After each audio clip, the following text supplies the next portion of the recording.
The council will come to order. I think we're missing one, Councilman Ricks.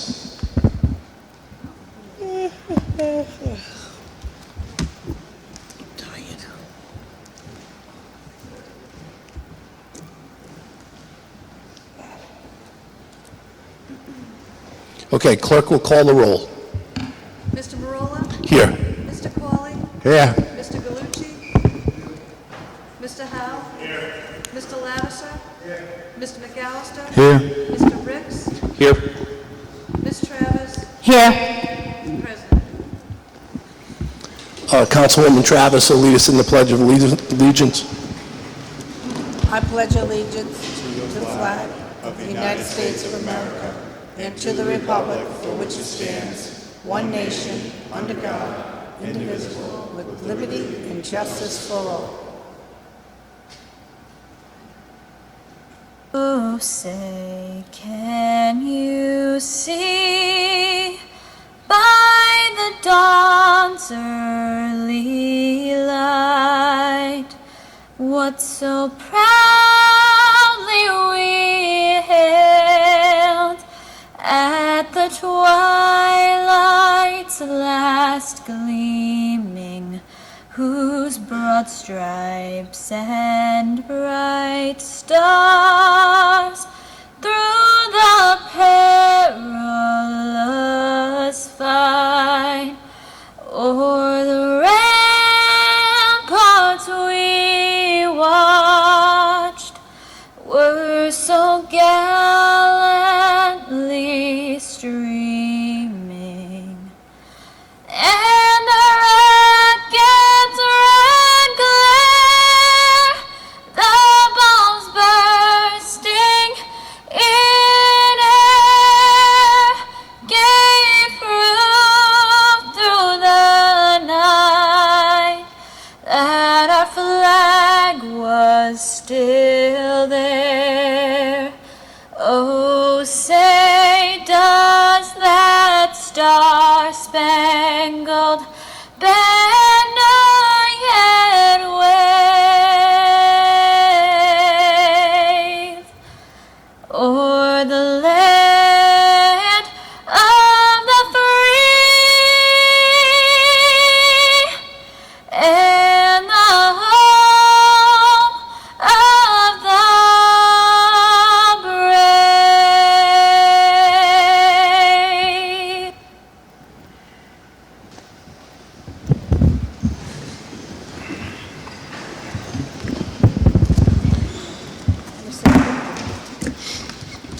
Okay, the first item on the agenda is general communications. Do any council members have any general communications? If not, we'll move on to the quarterly reports from Dan O'Rourke from the Water Department.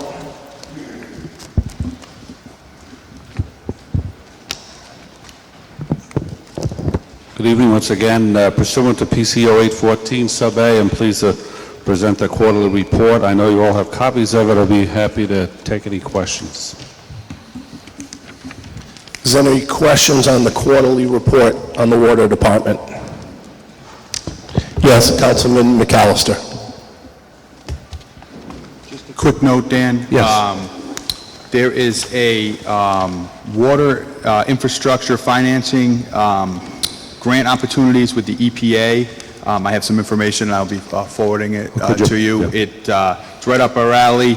It is the funding priorities for repairing, replacing aging infrastructure, and I think we fit right into that category. So, Is it a grant fund or is it? one for one. One for one, okay. Yeah. Councilman Lattiser. Thank you, Mr. President. Dan, I know particularly, or I shouldn't say particularly, but in my ward recently, we've had numerous pipes. We've had problems with breaks or whatever. We know the infrastructure is aging, and is there a plan in place for ongoing maintenance and replacement of this infrastructure? And to that end, what type of numbers do you think we're looking at, say, over the next 5 years? We do have an infrastructure plan in place with the state, Rhode Island Department of Health, that's on file. We're in the process of updating it. We're required to do it every 5 years. But I can tell you, and to be perfectly honest and blunt about it, we're out of all bonding at this point, and we're operating on a shoestring from year to year. We've raised our rates over the last few years, but we do provide ongoing maintenance in certain areas, depending on the needs. So you said that we're going to need to go out for bonding? Well, we wouldn't have to go out for bonding. What we could do is, because we're an enterprise fund, we would seek approval of the council, with obviously the approval of any administration for revenue bonds. And I can assure you that the ability that is there to pay the principal and interest on any payments. But to throw a figure out there for replacement value of the system and looking at some of the different areas, particularly like in your area, that's going to be coming up, one of the key areas for the sewer expansion, you're probably looking in the neighborhood of, you could easily drop $5 to $6 to $7 million in that area there, because there's a lot of cast iron, undersized lines. It's old. It's old. You're looking at stuff that's 60 to 80 years old. And How about citywide, Dan? That number is greater, I'm assuming, than 5 or 6 million, right? Oh, definitely. You know, you could be looking at, you know, when we expanded the sewer system of the city, you're looking at, what was it, 130 or 40 million at the time, but that was starting from scratch. But to take advantage of all the opportunities with the sewer expansion, you could look at $50 million. It wouldn't all have to be utilized all at once, obviously. You know, it'd be something that, if we could get the authorization, then to come back every so many years for additional appropriation, if you will, and approval. So easily, we could be spending $3 to $4 million a year for the next 5 years. Without Or more. hesitation. Well, to be honest with you, a lot more. And what you see in some of the other system, I know the comparison is always made with Kent County Water Authority, but in all honesty, they're making the reinvestment in the infrastructure. They're a different type of system, it has different needs, but we're not doing it at the level we should. And for me to stand here and say anything otherwise, it'd be a bold-faced lie. Thank you. Dan, there was just in my area a water main break. I think it shut down the road on Division Street for a week. Were you folks part of, I know there's the Warwick side, the East Greenwich side, and Kent County involved too? Well, a couple of things. One, it's not even close to our system, but it did have an indirect impact on the Potawatomi area in terms of low pressure, rusty water, because we're all interconnected. But and secondly, I did reach out to Kent County Water and offered assistance if they needed it. And is that similar to the concerns that we hear you come here quarterly? And could you tell us, in that situation, what happened, how many customers were affected? Over the Kent County situation, I really don't know, but just off the top of my head, because it was on a main line over there and it was on Division Street, I don't think there were a lot of connections that were actually affected. But when you have I believe it was a 12 or 16-inch line go down, there's a lot of water that can cause a lot of damage and a lot of disruption, particularly in their system where they have high and low service areas.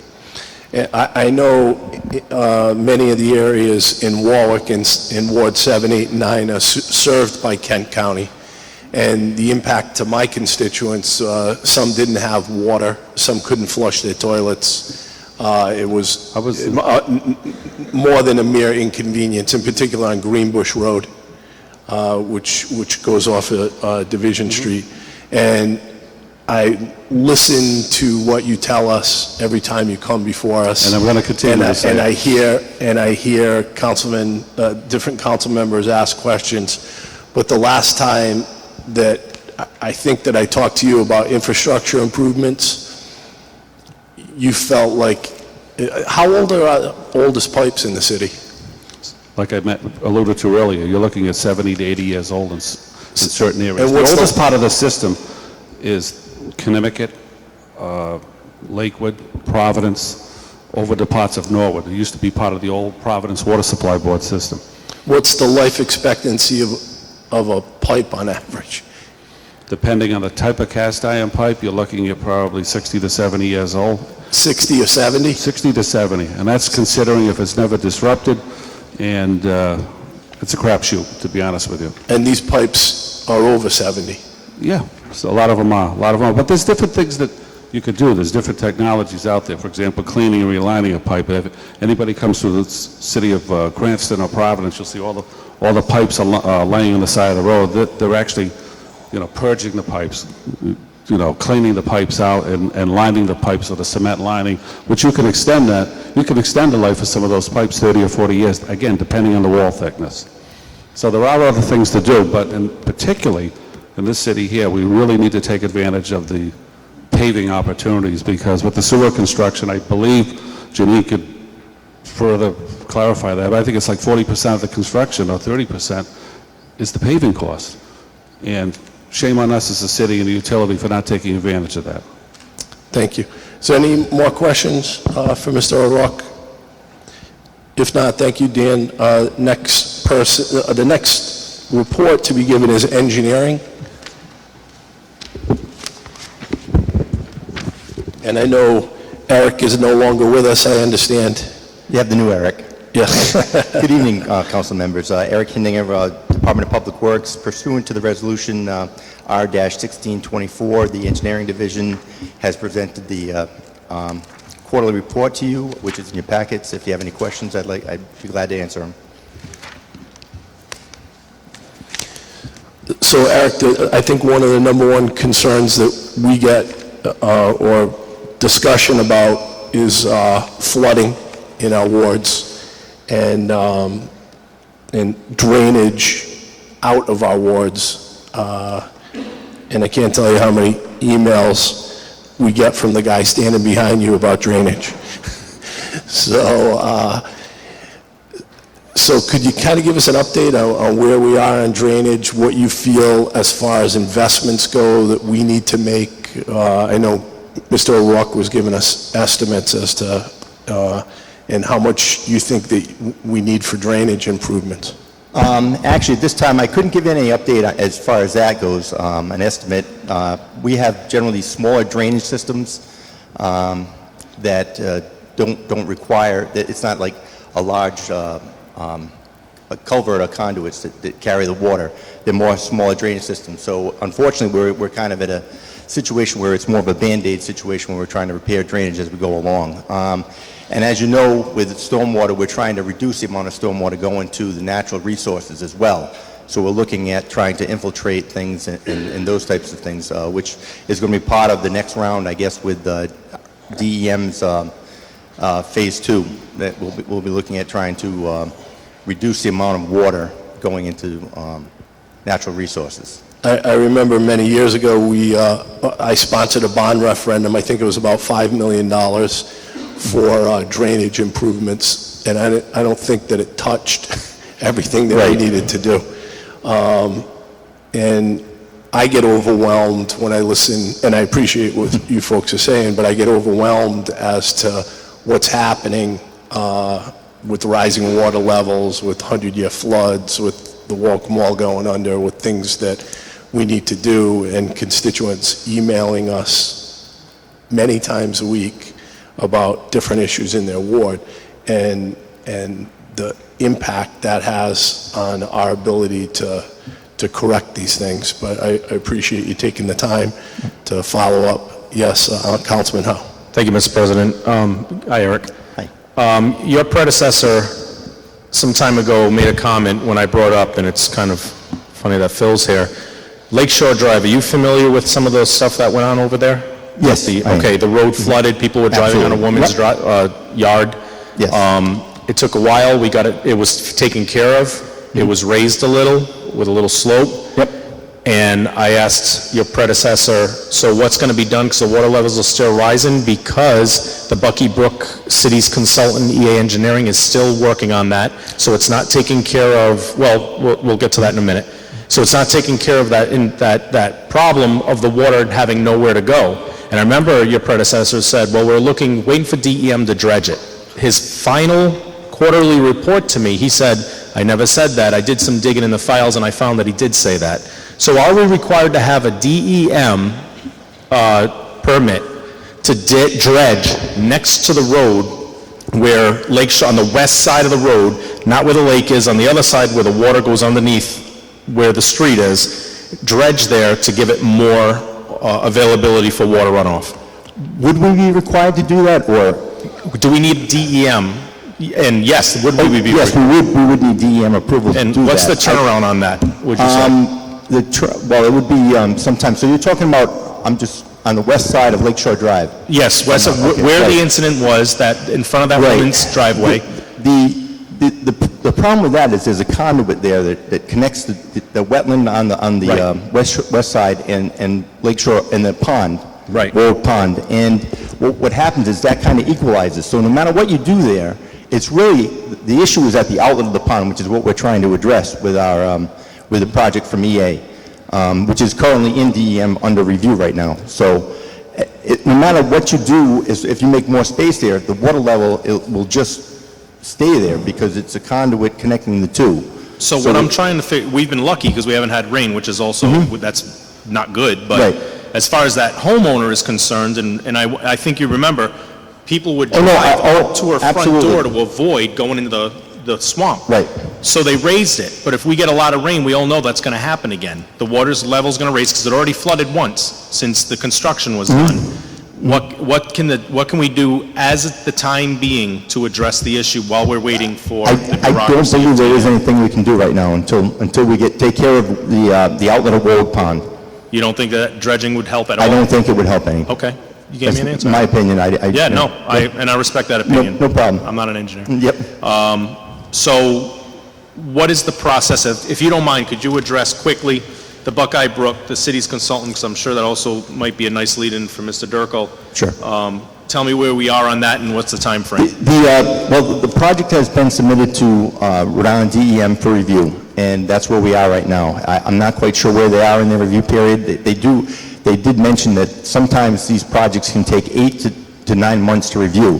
We kind of have asked them to expedite it as quickly as possible so that we can move along with the project because we have, monetary issues with that. We have some funding right now, which unfortunately runs out at the end of the year. So we'd like to be able to get the project done, but it's going to be, we knew going in it was going to be tight. And we're still hoping that it can be done, but there's no promises. Okay. Thank you, Mr. President. Thank you. Any other members have any questions? If not, the next person up is, do we have any representatives? Phil, did you want to say something? Yes, go ahead. If you had a quick, yeah, sure. Philip Durkle, Ward 4. I just have a couple of questions for Eric. Number one, the study will not, the DEM will not complete that's the permitting this year. They've already notified us that they will not do that by letter. So there are two issues that we would like to ask, questions that we would like to ask. Number one, will the RFP be ready in January or February when the permitting application becomes close to being accepted? And number two, where we're going to get the money for this project? Well, like I said, we're still trying to we're hoping that the project can move ahead. And once we get an approval from DEM, we're hoping to go out to bid for the project. And even though the timing might be tight, we don't know exactly where we'll stand with that, but we'll have an idea of the cost of the project, and we'll know what type of money we'll be looking at. So EA has already probably started preparing, or in discussion with them, they've started preparing an RFP for the actual construction work.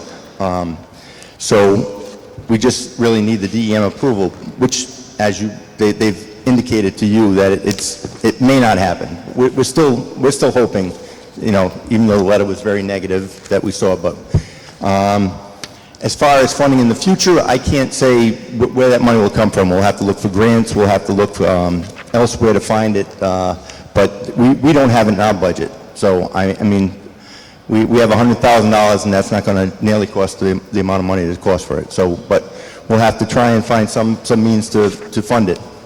So, Do you have a ballpark figure of what it would cost? I believe they were talking about $450,000 for the construction costs. Depending on obviously, the approval from DEM and what type of restrictions they have on with the disposal of the material. Then we also have to consider what's found there, actually, because we won't know until we get in there and start digging it, of how some of the material has to be disposed. Can you describe for us what type of situations you're trying to prevent from happening? What's going on out there now? At the pond?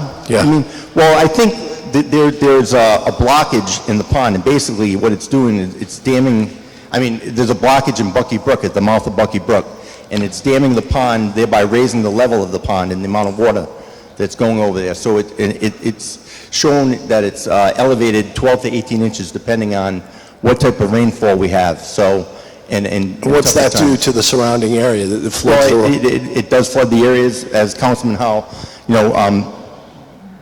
testified. We're talking about that the Lakeshore Drive is actually underwater, was underwater, pretty regularly at the time, until we made some minor repairs, and that's basically what they were, just to alleviate the problem. But it's not, so we're hoping that it'll reduce that, get the water levels down so we're not dealing with the same situation of the pond being elevated. It's basically like there's a weir there. Now the weir is probably 12 to 18 inches. Once we clear that out, we're hoping that everything else will reduce. I mean, but to be blunt, we don't have the money to fix that. Not in our budget right now, no. But I mean, we do have some funds with the CDBG that we're hoping to use, but again, that funding is after January 1st, they're gone, so. I understand. Yep. It's tough. Yep. It's very tough. Okay. Is there any other questions? Yes, Phil? I'd like to make one more comment, just so everyone understands. This is a major problem for the families that live on Warwick Pond and on Lakeshore Drive. We've been suffering with this for now over 3 years. This has to be resolved, and I know that money is tight in Warwick, but, we are residents in Warwick also and taxpayers, and we need some relief from what's going on, and we would like to ask that everyone in the city expedite the project. And we can't go through normal procedures because we just can't, the residents just can't take any more, okay? So whatever you can do to expedite this, we would appreciate it. Thank you.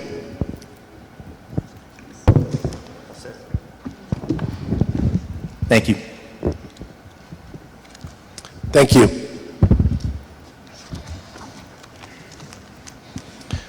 Next item on the agenda is MIS. I know that was Carlos. I think he's out.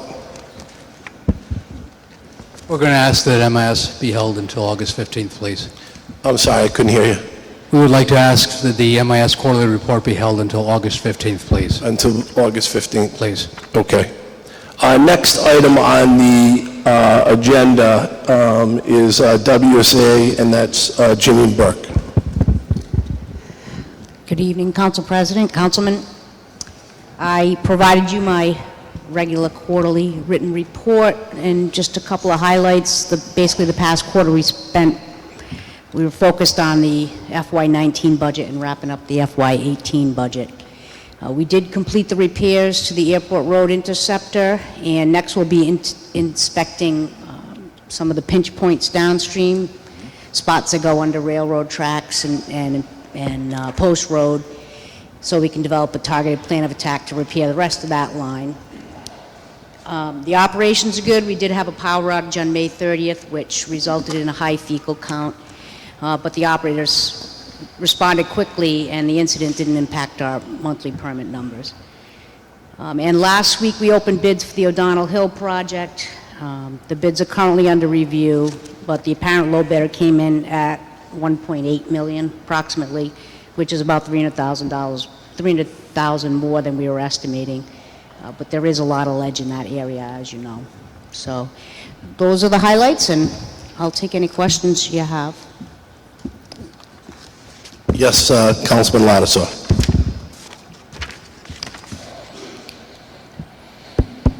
Thank you, Mr. President. Director, did you say that O'Donnell Hill came in $300,000 more than you anticipated? More than the engineer's estimate, yeah. So what was the reason for it? I think it has to do with the ledge, the amount of ledge that they're going to have to deal with. So given all the technology that we have today that's available to us in construction, how is it that the engineering firm didn't get a closer assessment as to what they had to deal with ledge? I don't know. I guess once I see the bid tab, the bid review, I might be able to have a better answer for you. They might have underestimated quantities. I wouldn't want to guess, but... When did they do the engineering for that? What year?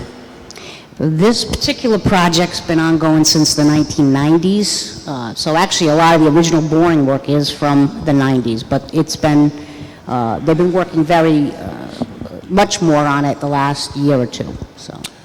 So when the sewer authority did their analysis and came up with their budget for O'Donnell Hill, did you rely on engineering from the 90s, or did we do current assessments with engineers of today?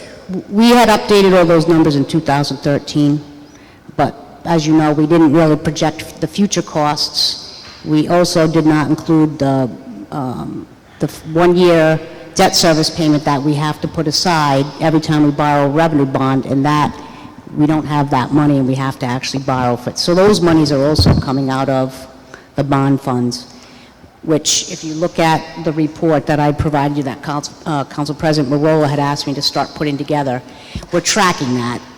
We're tracking how much is going towards that debt service reserve that's coming out of the 33 million, or it's really 53 million. So all that information's in there. But no, you're right. If you, we're probably up around 34 million for projected future costs for all these projects, and I believe it was 33 million was the authorized amount for collection systems. Yep. And we began this project in 2013 when we passed the revenue bond. And now we're sitting here 5 years later, and we're still dealing with cost increases and cost overruns in this particular case, et cetera, of which all these costs are going to be, unfortunately, passed on to those people who have been waiting 20-some years to get sewers. So in addition to some pretty expensive increases that the residents are incurring, we have these type of things going on as well. Director, and again, once you open the road, things tend to happen. I understand, but I also understand the technology that's available today in engineering to determine whether you have a foot of ledge or you have 100 feet of ledge. With respect to the sewer projects, I have at least two people in my ward. One particularly has called me last week, and they're in pretty much a dire strait with their existing cesspool. The cesspool has failed, and they're pumping, they could be pumping every couple of weeks. So we know the deal that we have, and the deal is that DEM gave everyone on cesspools, about 800 people, I believe the number was, a deferment on enforcement with respect to having to put in a new septic system, because we have the money to do the sewers and we're committed to do it. So in this particular case, these folks may not be able to wait until 2020 because their situation is actually quite dire. And they're going to probably be forced to put in a septic system, which my constituent tells me is going to be somewhere in the vicinity of 30,000 plus. When, again, we did the enabling legislation, we spent a year coming up with the language for the enabling legislation, and you'll recall that one of my priorities in one of the agreements with our committee with the city council and with the General Assembly was to give those folks that either have to put in a new septic system or on a functioning septic system, approved septic system, to give them 20 years of life or use out of that septic system before they get whacked with the assessment. And the reason for that was because those people got screwed and didn't get sewers when they were supposed to. And when the city said, oh, we're going to do it, we're going to take care of it. And then all of those things we know about that have happened, and you've heard ad nauseum from me. And a lot of it was all politics. So now I'm hearing from some of my constituents that they're receiving letters from the sewer authority saying that, by the way, you sold your house or you just bought a new house and you have got to connect to sewers. Well, that wasn't the deal. The deal was they would get, that septic system would get 20 years of use or life, as long as it functioned correctly, before those assessments were passed on. And it certainly gets me concerned when I hear from my constituents that somewhere along the line it seems as though these game rules are either changing or attempting to be changed.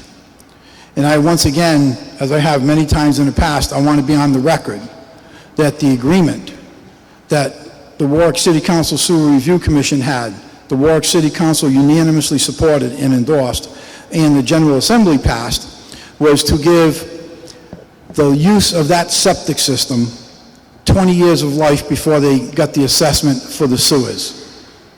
So, again, I'm asking you the same question. Is that still what's going on, or is the sewer authority changing the rules?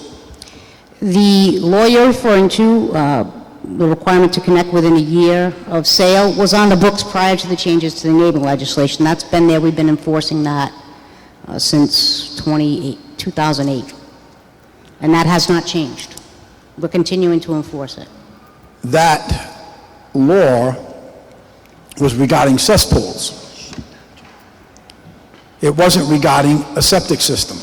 It was cesspools. And when the house sold and you were on a cesspool, you had to connect within 1 year. That's how I remember the law.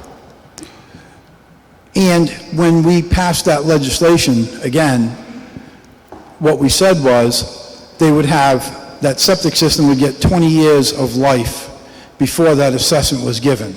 And now what you're saying is that the sewer authority is going back to that law in the day about cesspools. Well, you're talking about assessment payments. I'm talking about connections. No, I'm not talking, you can't connect to something that's not there. Right. I'm talking about the people who have a septic system are being told that they're going to get the assessment. I'm not talking about the connection. I'm talking about the assessment. The assessment is the big money. The connection is not so painful. I'm talking about these assessments of $20,000, $25,000. That's what I'm talking about.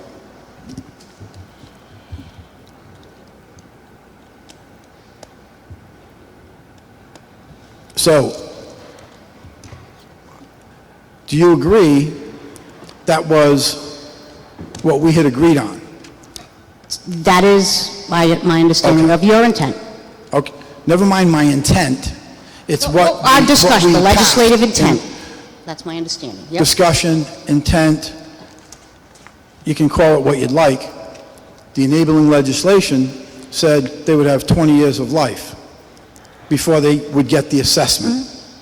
So, The game today- changer is if the house sells, because there's an no, existing that law. wasn't the game changer, because that was never discussed. It was not in the enabling legislation. It was in the enabling legislation since 2007, There Councilman. was nothing put into our enabling legislation that said if the house sells, if that septic system is 1 year old, that somebody paid 30 grand for, you're telling me that it makes any conscionable, reasonable sense that those people now have got to get whacked a $25,000, $30,000 assessment because the city was negligent on bringing the sewers to that area?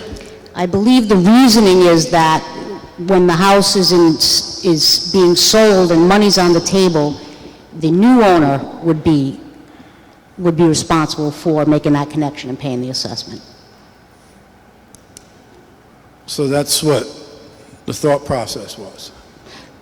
We're just enforcing the 2007 law. That is in the enabling legislation. It was in there since when we started to talk about the enabling legislation. I don't think what we realized was that there's a conflict or one supersedes the other at some point. So I guess what we need to do is this city council is going to come up with another resolution to go to the General Assembly to straighten out that conflict. A clarification of the language, and I can suggest some things to you on that, if that's what you would like to do, yeah. Okay, I guess we'll have to pursue that another day, Mr. President.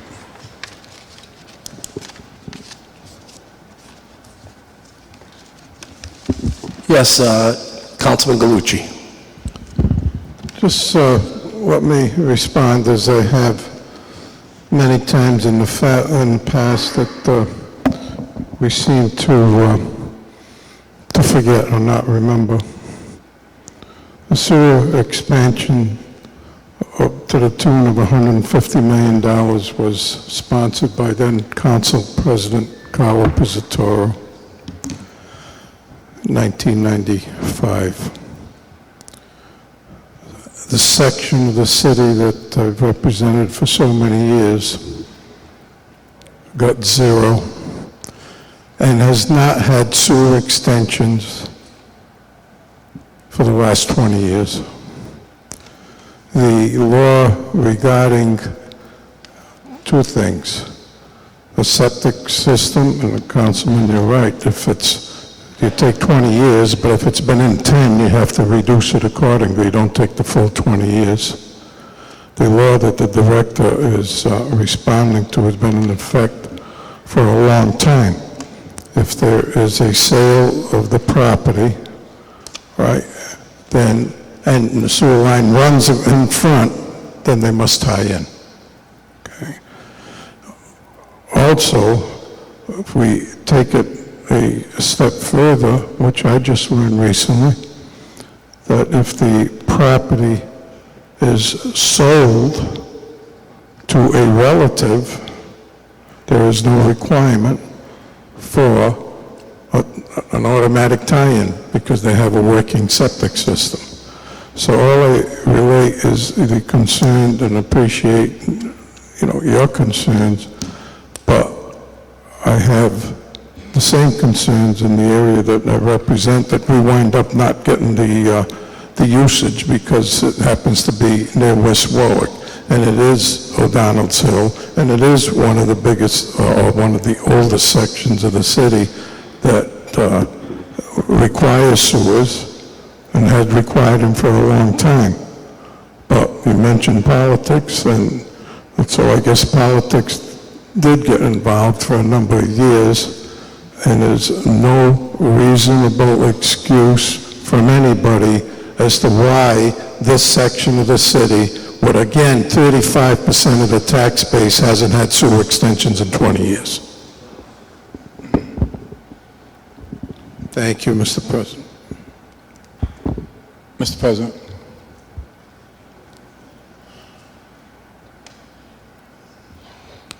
Yes, are there any other questions? Yes, Mr. Lattister. Yes, thank you, Mr. President. So, just to clarify, and I agree with Councilman Galucci on the 20-year intent, it is from the beginning of the septic system. So from the inception of the septic system out, they get 20 years. If someone buys a house and that septic system is 10 years old, they have 10 years remaining. I'm not disputing the connecting issue.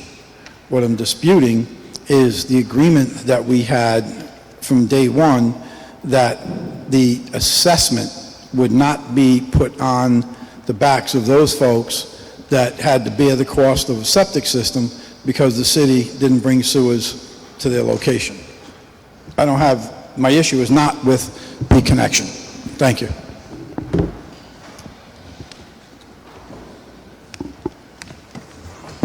Is there any other council members that have any other questions for sewer? If not, we'll move on.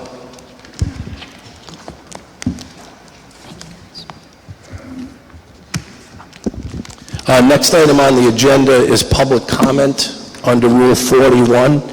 After the general communications and prior to the consent calendar at each city council public hearing meeting, there shall be a 15-minute period during which citizens may comment about Warwick City government issues, subject to the following stipulations. The total period of time for public comment shall be 15 minutes. Comments need to be brief in order to allow as many citizens as possible to participate. The topics for comment shall be issues directly affecting city government. City council members will not respond to questions during the public comment period. The public comment session will terminate at the expiration of 15 minutes. Waiver of this provision requires unanimous consent. Are there any members of the public that would wish to speak? Any members of the public? If not, we'll move on. I'm sorry. I skipped over the minutes, I apologize.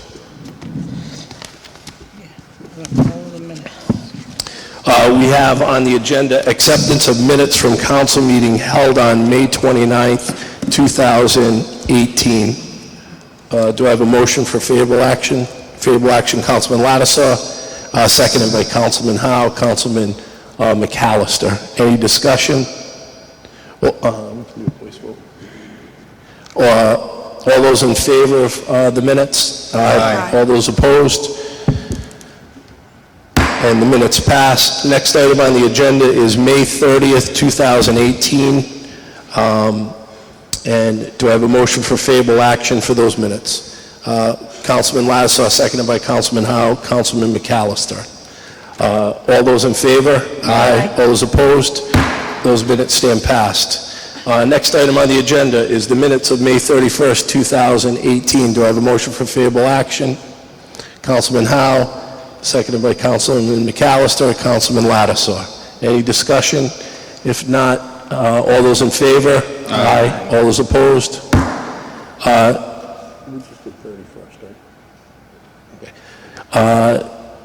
The next item on the agenda is the approval of the minutes from the June 2nd, 2018 meeting.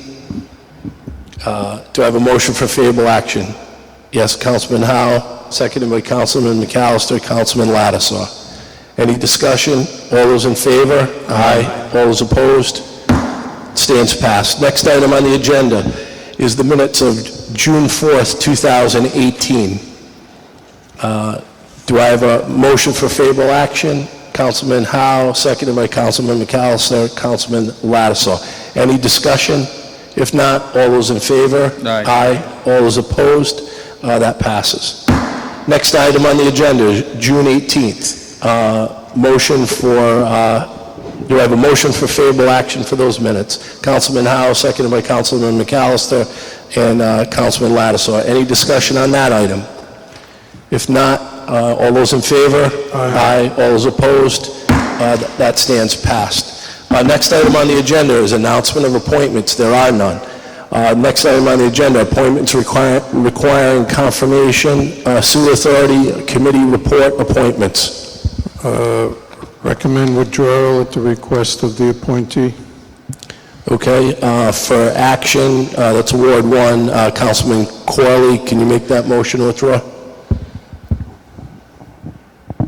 Yes. You make a motion to withdraw. Do I have a second on that motion? Councilman Lattisaw. Any discussion on the motion to withdraw? If not, the clerk will call the roll. Mr. Marola? Yes. Mr. Qualley? Yes. Mr. Galucci? Yes. Mr. Howe? Yes. Mr. Lattiser? Yes. Mr. McAllister? Yes. Mr. Ricks? Yes. Ms. Travis? Yes. That's 8 yes. Okay, that stands passed. First item on the agenda, or next item on the agenda is PCR 1118 resolution relative to bids committee report finance. Favorable action. For favorable action, Councilman Lattisaw. Move favorable action on PCR 111-18. Do I have a second? Unfavorable action. Councilman McAllister, Councilman Howe. Go ahead, Councilman. First bid, 2017-186, police personal uniforms, favorable action. 2018-309, structural firefighting helmets, favorable action. 2018-340, consulting services for stormwater management, favorable action. 2019-045, East Natick landscape, favorable action. 2019-049 has become PCR 114-18. 2019-50 overhead door, favorable action. 2019-52 security system monitoring, favorable action. 2019-54 preventive maintenance and repairs of compressors, favorable action. 2019-55 repair and rebuild hydraulic cylinders, favorable action. 2019-58 quick pro dry, favorable action. 2019-59 HVAC maintenance, favorable action. 2019-60 HVAC maintenance and repair, favorable action. 2019-061 has become PCR 115-18. 2019-67 quarterly fire alarm inspections, favorable action. 2019-70 UCMR water testing, favorable. 2019-072 service agreement HVAC systems, favorable action. 2019-073 mail machine lease, favorable action. 2019-074 dangerous tree removal, favorable action.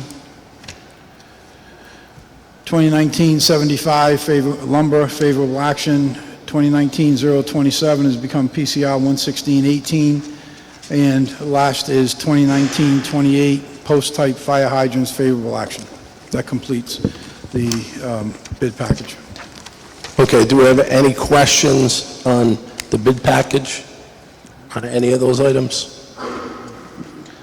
All right, next item on the consent calendar is resolution relative to abatements. Committee report, finance. Favorable action. Do I have a second on the motion for favorable action? Councilman McAllister, Councilman Howe. Yes, Councilman. Lattiser. Yes, the committee recommends favorable action on PCR 112-18 relative to abatements. Okay. Do I have any discussion on abatements? Any discussion? If not,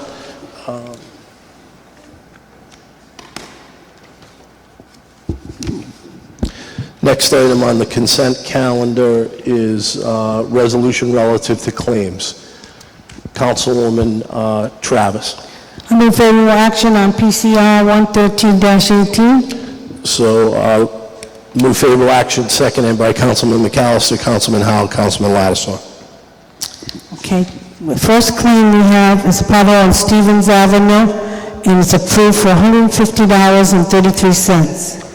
The second one is a pothole on Bay Ridge Street. It's approved for $253.25. Next, we have a pothole Love Lane, and this has been approved for $121.68. The next one is a pothole on Liffey Road, and that's approved for $300. Then number 5 has been continued to August 15th. It's now PCR 117-18. The sixth claim is been approved for $249.99. The next claim has been continued to August 15th. And this is PCR 118-18. Also, the next claim was the pothole on Sandy Lane is being continued to August 15th, PCR 119-18. Then we have another claim that's being paid for $146.41. Number 10 is being approved for $148.50. We have our next one will be continued, and it's PCR 120-18. And our last claim is also going to be continued. This is the one with the sanitation truck. This is PCR 121-18. That's it, Mr. President. Thank you. Any questions on claims, on the consent calendar on claims? If not, the consent calendar has been moved and seconded. The clerk will call the roll. Mr. Malloy. Yes. Mr. Pauly. Yes. Mr. Galucci. Yes. Mr. Howe. Yes. Mr. Lattiser. Yes. Mr. McAllister. Yes. Mr. Ricks. Yes. Ms. Travis. Yes. Consent calendar stands passed. Could I have a motion for a 5-minute recess, just so I could use the men's room? Motion for 5-minute recess? Okay, all in favor? Aye. All opposed? Thank you.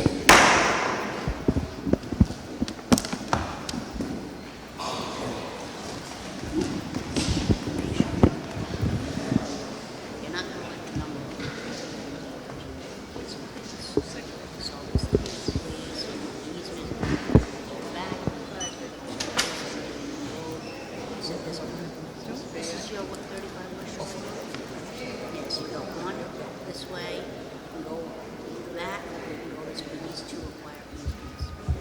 We both estimated both at about 500 feet, like 76 grand. Estimated, I'm using the inventories, that's what I'm saying, we can get an increase in that. Yep, and that, this, well, there's, yeah, this way, like, this way.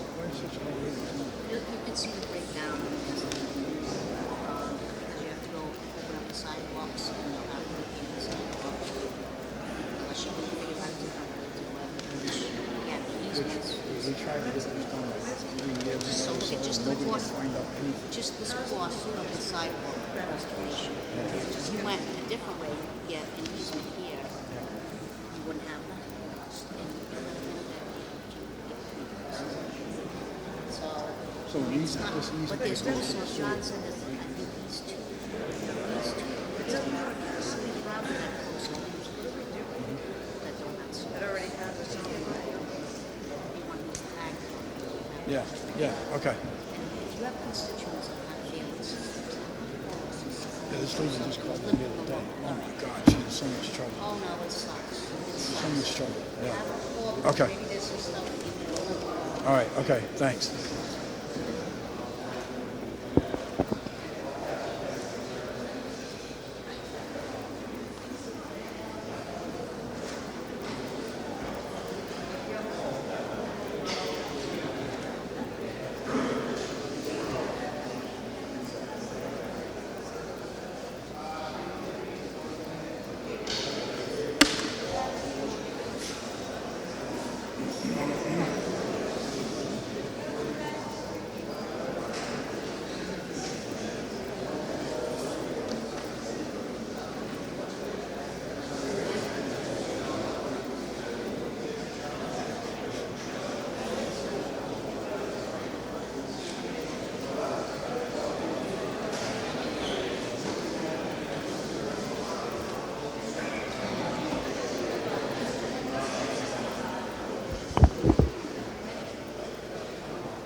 Is everybody here?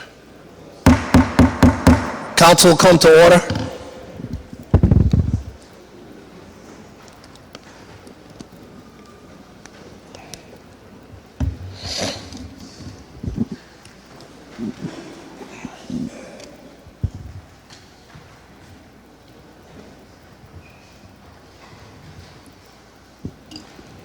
All right, next item on the agenda is ordinance amending Article 5, foreclosure of owner-occupied homes. Its second passage. Councilman Howe. Mr. President, if I Yes. may, in the committee, we voted to move the two bargaining agreements up to the front of the calendar. Okay, that's item. Is there any objection to that on the council? Thank you, Mr. President.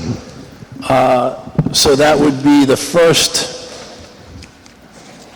that would be number 9. 9118, ratification of collective bargaining agreement for FOP Lodge number 7. And that's committee report finance.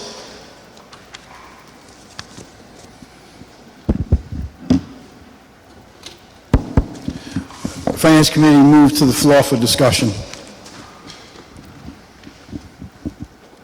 Okay, for discussion, Councilman Lattiser, it has to be moved one way or the other, correct? It has to be moved one way or the other for discussion if someone wants to move it one way or the other. Yes, Councilman McAllister. I move for favorable action. Is there a second? Councilwoman Travis, Councilman Howe, for discussion.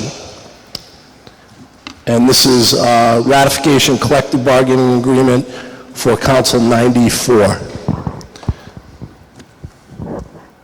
Yes, Councilman Howe. Thank you, Mr. President. As you know, I seconded this. I'm sorry. Hold on, Councilman. Yes, sir. I couldn't hear you, Lynn.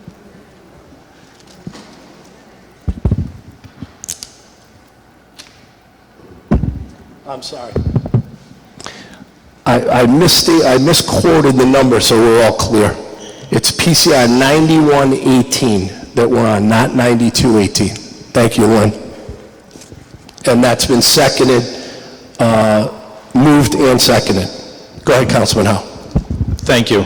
Speaking on behalf of the ratification of this agreement, I am in support of it. And I'll start off by saying that simply because the transition of the city has changed dramatically. The direction of the city has changed dramatically, and I will make these comments for both of the ratifying contracts. Over the last 18 months in my first term on this honorable council, I was first led by the man who now serves as mayor, and he took a council of 4 new councilors and guided us and led the city as the council president on a fiscal responsible, also with our finance chair. We in unity led this city to a more responsible state of fiscal stature. We are a mayor-heavy charter city. However, the previous administration, for whatever the reasons, negotiated this contract. The unions went forward and, in good faith, as commented by the city solicitor, to approve the contract and the agreements made. In 2008 through 2013, many sacrifices were made by the unions within this city and the workers of this city to go ahead and adjust to the challenging financial times. I think we all remember that well. As did this council made adjustments, as did the taxpayers made the adjustments. Through the Chief of Staff's comments, I have all the faith I have total faith that this will be something we can handle.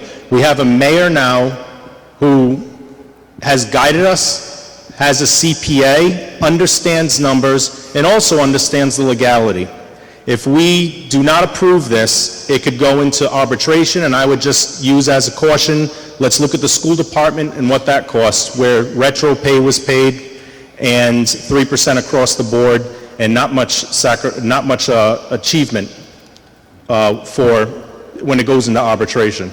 So I would say that this is something that it was properly negotiated, it was properly accepted by both, it was held once already, we're moving forward, and I would say and urge my council and my fellow council people to support this ratification of these two contracts, but beginning first with 9118. Thank you. Thank you. Councilman McAllister. Thank you, Mr. President. I too will be supporting both these contracts this evening, and I concur with the comments made by Councilman Howell, and that these contracts were negotiated in good faith. There was a lot of discussion tonight on a number of different topics. I want to talk about, we do have a fiscal note on this. It is incorrect to say that we do not have information. We received this in May. We were all given the opportunity to sit down with the people that negotiated this. I took that opportunity. I sat down. We're talking about the FOP right now. I sat down with them. I went through each and every change that was included in this. I asked questions. They answered these questions. There was a fiscal impact that came with this, so we can see that. We have already budgeted for the first year. We all passed that budget a month ago. It passed 8-0, and it included what would go into this for the first year. So it is incorrect to say that we do not have all the information that we need. There will always be another study. We can always say we need to wait for this study to come out or that study to come out. But those provide only a snapshot. No, there is never going to be a complete and comprehensive study that's going to say this is exactly what is going to happen and these are the numbers 100%. When we look at the pension, the impact that this will have on the pension, there's not going to be a study that comes out with 10 different what-ifs. It's not going to say, what if we approve this, what if this happens, what if that happens. It can only give a snapshot on the information that it has. There will always be another plan. We can always do that. We talk about waiting for a 5-year plan. Again, this is a 3-year contract. We've already budgeted for 1 year. If we all knew what was going to happen in 5 years, we wouldn't be here because we play the stock market and we would be very, very rich. We need to work on the facts. The facts are we have the information before us. These contracts were negotiated in good faith. This particular union has worked with us in the past and continues to work with us now. In the past, the police have agreed to contracts that did not give them raises. They turned down a $1,000 bonus when it was offered by the previous administration, and they've reduced salaries. There are a number of impacts that have that are not just financial that we need to look at. That has reduced our ranks here in the police. In the police department. We all want to live in safe environment. We're also losing top recruits to other cities because people see that there's not stability. We want to show them that we have stability, this is what we're going. I have the full confidence in this council and this mayor to move forward, that we will be able to work together to make this contract work. We also talk about all the increases and everything like that. But let's talk about the fact that these are people that live in the city, that work in the city, that protect us in the city. One of the things that is going to fiscally impact us is the life insurance, going from $25,000 to $50,000. Now, this is something that we hope that no police officer will ever have to come. But when you talk about all these increases, well, that's an increase. Look what happened in Massachusetts. A police officer went to work and didn't come home. So that is just one example of, yes, there are numbers, there are a fiscal impact, but there's people behind that. And these people are here to protect and serve. They have worked with us in the past. I believe they worked with us on this contract, and I believe they will continue to work with us in the future, and that's why I will be supporting this tonight. Thank you. Thank you. Councilwoman Travis.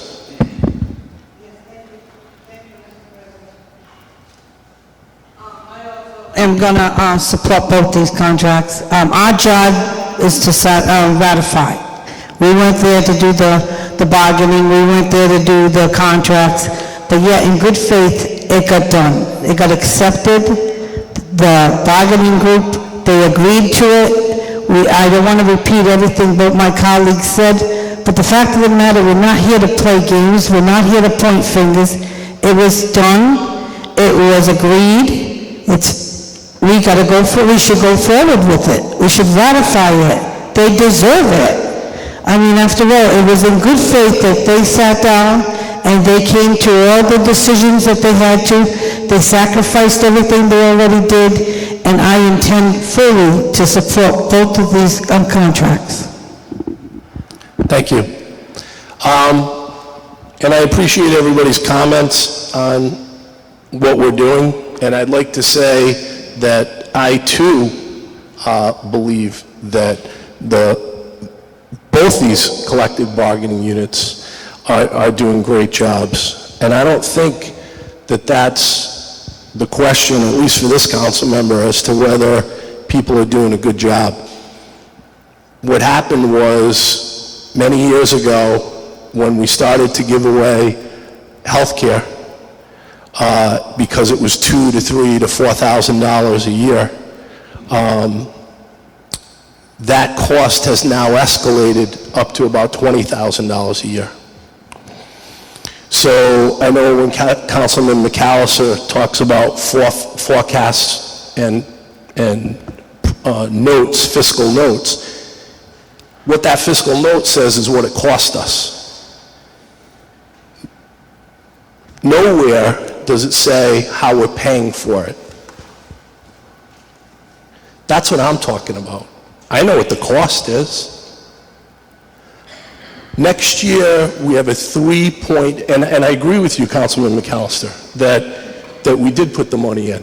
And that's a credit to everybody on this council, and should be seen by everybody that works in those units as our good faith to fund those for this year. That's not what's in front of us. It's a 3-year deal. And next year, we have a $3.8 million deficit, structural deficit. As I think Brian, our financial analyst, and now he moved from the treasurer's office, said at our hearings this year, we could raise a maximum of $5.8 million. So what happens? That's my question, not whether people deserve raises, inflationary raises at 2.75%. That's not the question. The question is, where do we get the money from to pay it? And I've sat down with our accountants. I asked them to look at the numbers, to figure out how much it's going to cost, to look at the cost of commodities going up at modest rates, healthcare going up at modest rates. For the first time in the history of the city of Warwick, we have more retirees than we have active employees. So let me repeat that. We have more retirees than we have active employees. The active employees don't pay anything for health insurance. You folks pay their health insurance. They don't even pay 20%. And the problem becomes, how is that sustainable? It's not sustainable. A few years ago, the actuary came before the council on health care and told us we're already at the point of no return. There's two people that are very close to me. One's a family member of mine, and she works for another town. And she was promised a pension that was about $50,000 a year. And when everybody makes promises that you know you can't keep, you don't have to listen to me. Those aren't my words. Those what the actuary is telling us. My relative's now going to make, after the state slashed it, $19,000 a year.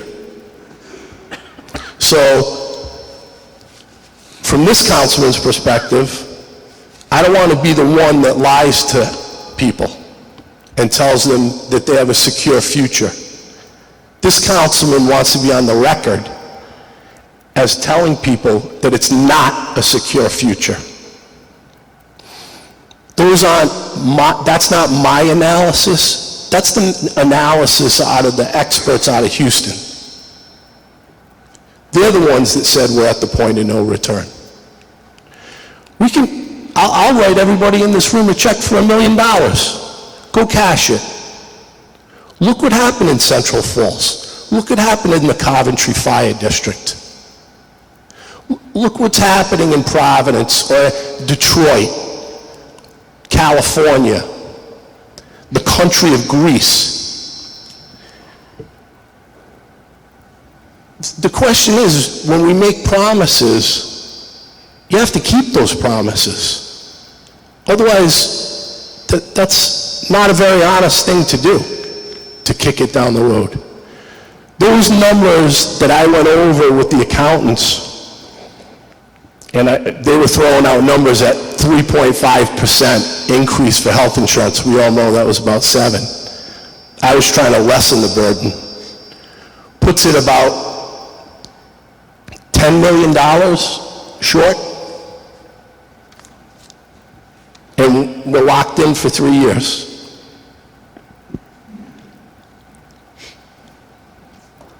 I know we want to be friends with people.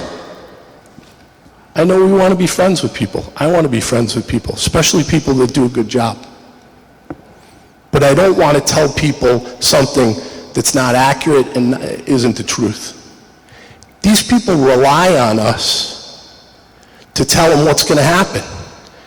To say that because somebody put out a fiscal note, we're fine, the fiscal note tells you what you owe for the contract. It doesn't tell you anything about any of the other provisions. I'm not going to name names, but I was talking to a well-respected council member tonight. And that council member said, we can't give the benefits that we did to new hirees that the old ones got because it's not sustainable. That's not addressed in these contracts. I'm not talking about being able to afford $500,000. I'm talking about legacy costs that are going to bring down this city. And it wasn't on our watch, to the credit of Mayor Solomon, who sat up here for many years, who fought for the taxpayers, who brought this to our attention, who brought out the fact that we should go out to bid for Blue Cross. We had no bid contracts for Blue Cross. I sat on those fights. That's my concern. My concern isn't telling everybody, here's your contract. My concern is 5, 10, 15 years from now, when you folks can no longer work, and you're not faced with what my relatives faced with, being promised $50,000 and getting 19. So they're going to work other jobs. Or one of my staff members who works part-time for me, who worked for the state of Rhode Island for 30 years, whose benefit was slashed over 50%.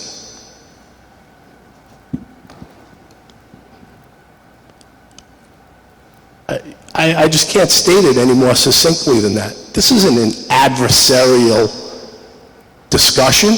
It's the truth. I mean, we can negotiate whatever we want. We'll give you 3.5%, 4%.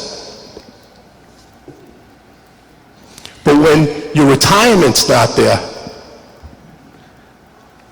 like it was for those people, that's a bad day. That's a bad day.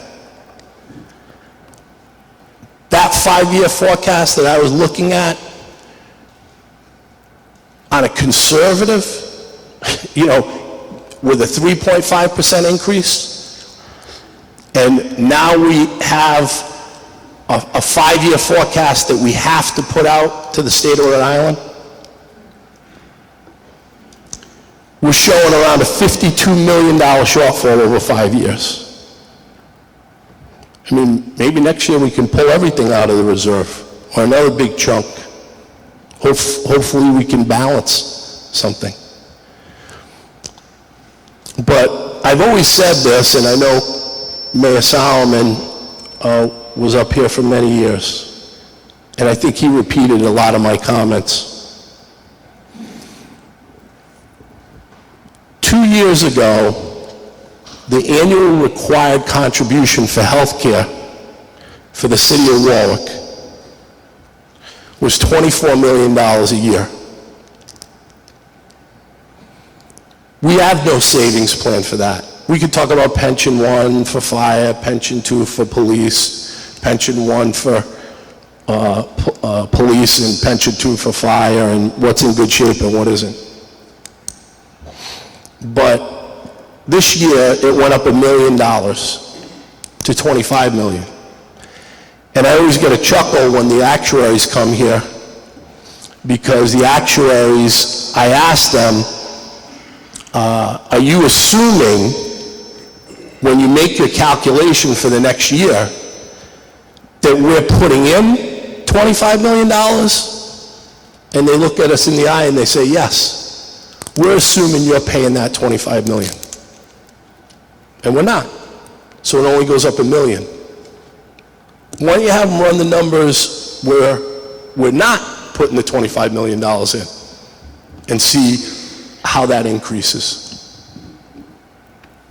Right now, with unfunded liabilities for healthcare, pensions, and I say unfunded liabilities, how about if we just talk about all liabilities, bonds and everything else?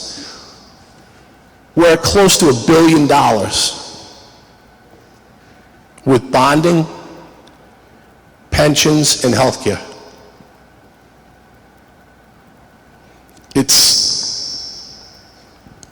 I wish everybody good luck with that.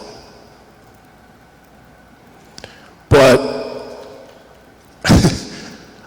I'm not going to sit here and vote for something that I know down the line that hasn't changed any of the issues going forward. Every time somebody comes in, they come in under those old systems. Those old systems that have lifetime health care. And Councilman Howe just talked about how arbitration didn't work for the teacher's contract. There was 10 items. I think they won 8 of them. The school department. Significant items, like size of classrooms. And I wasn't prepared for that question, but if you go ask the school department, you'll find out it was significant, the savings. Next year, or in a few weeks, we're faced with a potential Carullo action from the school department, which could be $4 to $8 million. Where's that going to come from? We have a fire pension contract dispute. As to, I think we've added about 50 new firefighters, saying that to the credit of the previous administration, they renegotiated and had provisions regarding new firefighters. They're saying, no, those didn't take effect. It goes back to the old system that's bankrupting the city.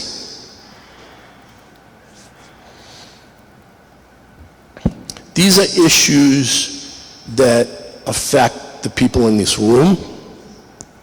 It affects our family and friends. It affects our kids and their ability to live and work here. We can do whatever we want tonight, but at the end of the day, we hurt everybody.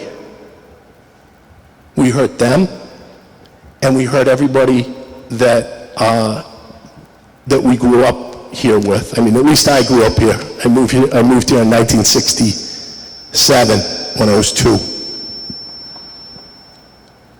So, I would just caution everybody on this council that this isn't a ratification vote on a contract.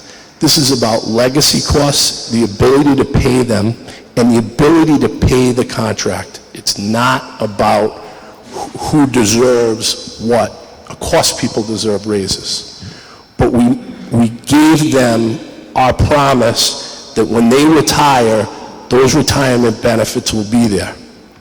And if we don't start addressing those in new contracts, and we don't start addressing that in the future, I don't want to see these people back here 5, 10 years from now saying, what happened? Well, the receiver came in and renegotiated all your deals. Sorry. Or there was one council member, several council members over the years that talked about that.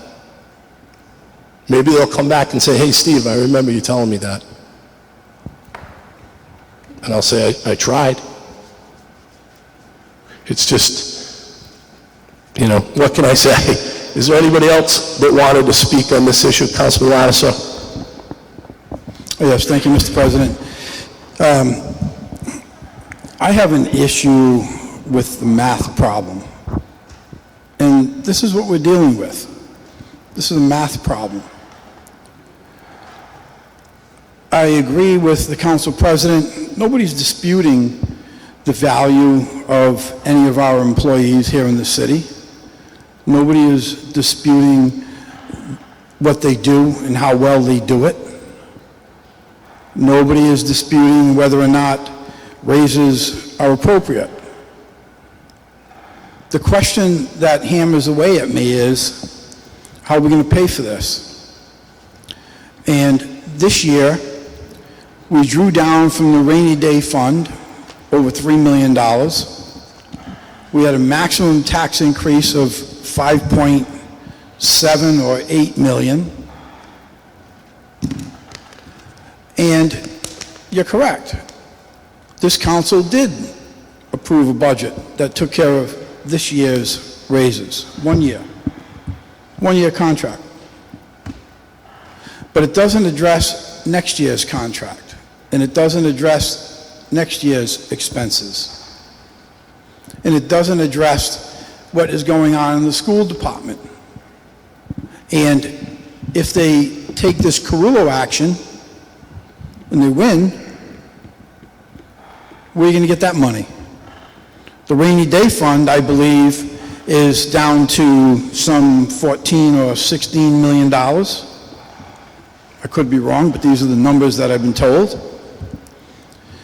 So if next year we're in the same position, we got to raise taxes, another maximum tax increase, and draw down on the rainy day account another $4 million. That's a major concern to me. And it's a major concern with a commitment that was made to pay for something that you don't have the money to pay for. The issue of the retirees now going beyond the current employees, that's a significant concern. Because who's going to pick up the difference when the cost of retirees continue to increase with no co-pays, no anything? Nobody's kicking into the pot. And those costs continue to increase. Healthcare costs continue to rise, like it or not. Pharmaceutical plans are out of control. The people that are going to pay for it are the taxpayers and all the employees that are working for the city today and tomorrow and the next day. That's who's going to pay for it. So those are my concerns. If I see a 5-year forecast or a 5-year financial plan that says, hey, listen, Ed, here's the money, it's guaranteed, we can pay it, we have no maximum tax increases, we don't exhaust the rainy day fund, and now we're at a point where every time we go to borrow money to get any piece of equipment, our bond rating is down and our interest rates are up. Show me that financial plan. This is what we've been talking about, particularly for the last 18 months on this council, at all of the finance committee meetings. We're delving into all of the nickels and dimes. This isn't just big monies, it's the little monies. We've been doing this for 18 months. Department heads coming before the podium and are not particularly happy to be there.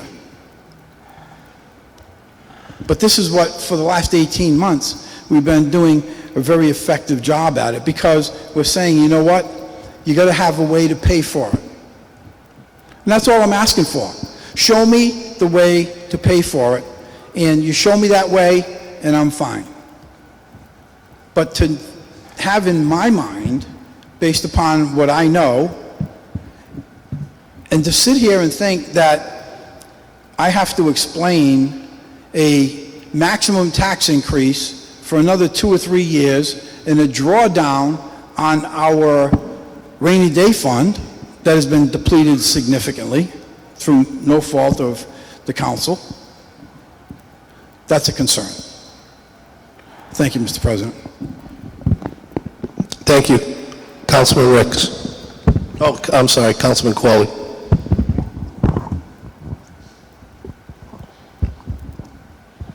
I don't think that there's anyone on the council or anyone in this room that thinks that the 2 contracts that are before us in any way are not deserved by the people that work in those departments. I think that all of the people that work for the city of Warwick pretty much the greatest majority of them are working for the people that live in the city. And I think that they do as good a job as humanly possible. Of course, not every city is perfect, and I learned about how shaky our finances were the first time the actuary came to explain to us what our future pension benefits, the OPEB.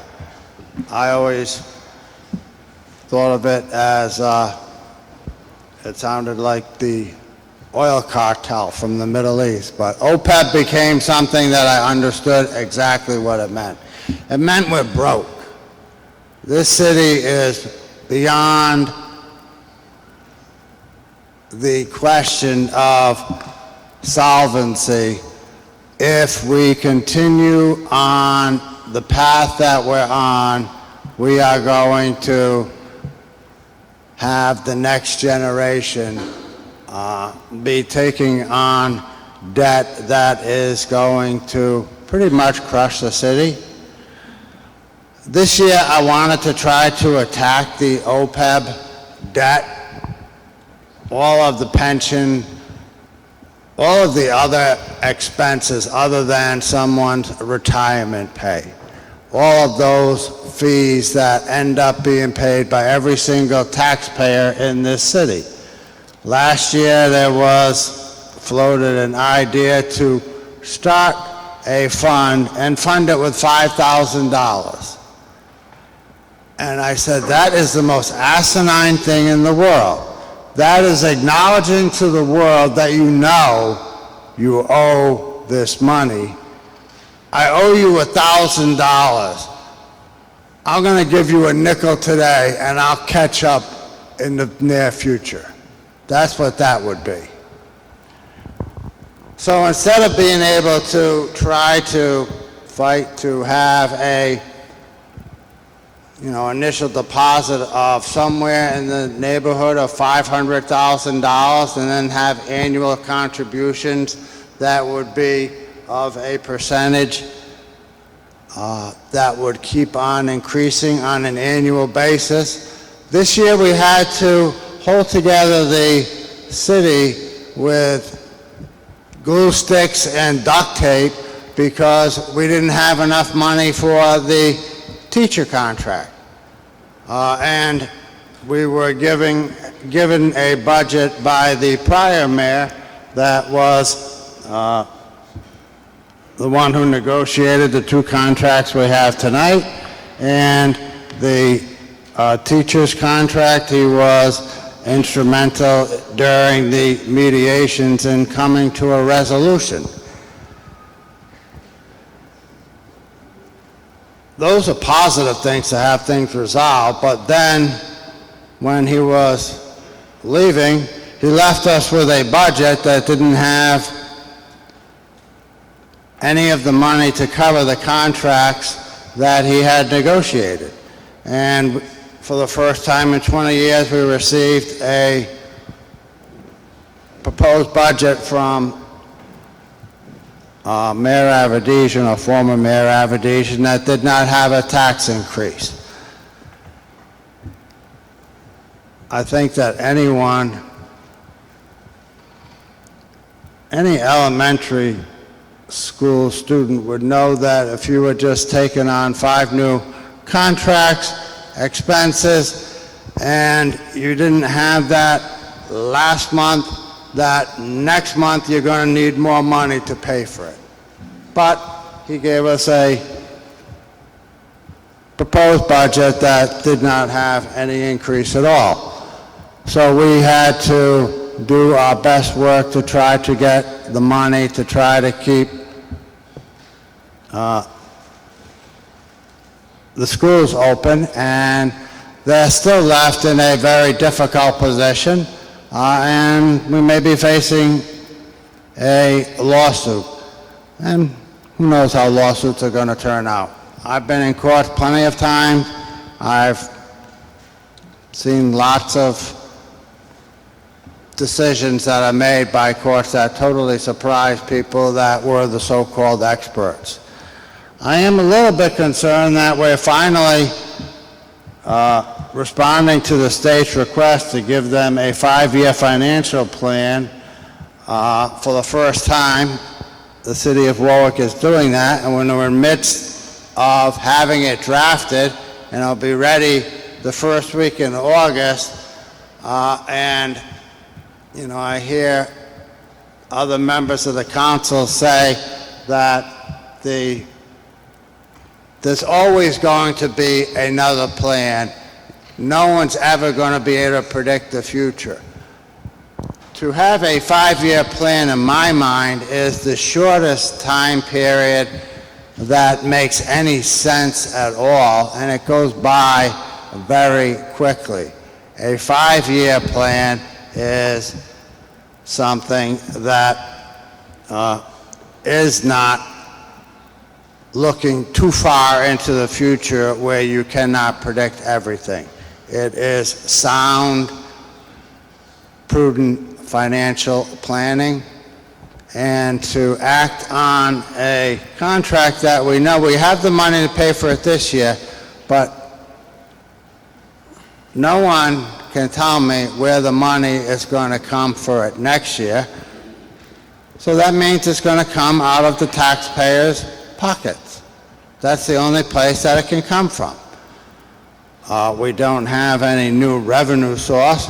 We are still incurring the same debt, and our unfunded liabilities continue to grow. Nobody likes to hear bad news. Everyone wants everything to be rosy. But we're in this situation because people that had the opportunity to make decisions a long time ago just kept on kicking the can down the road. Well, at some point you have to stop. Either that or someone's going to stop you, and that someone stopping you is usually a governmental force that says you're bankrupt. I don't know if the entire state is bankrupt or not. I have a feeling that we have lots of challenges. I also believe in the will of the people of Rhode Island and the will of the people of Warwick. I think that the citizens are made of stronger stuff than sometimes we give them credit for.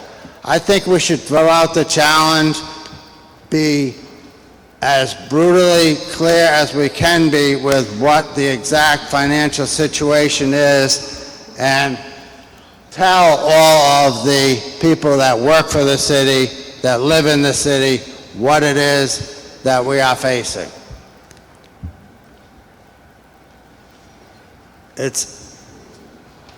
Sometimes it's hard to make decisions that, you think that people don't want to hear the bad news. Well, I know that we have bad news. I know we don't have any way to pay for these contracts that has already been determined. I know that we have enough to get through this fiscal year, but the amount of money we're committing the city to is much greater than that, and I think it deserves more scrutiny, and we should have a better financial picture about the entire city.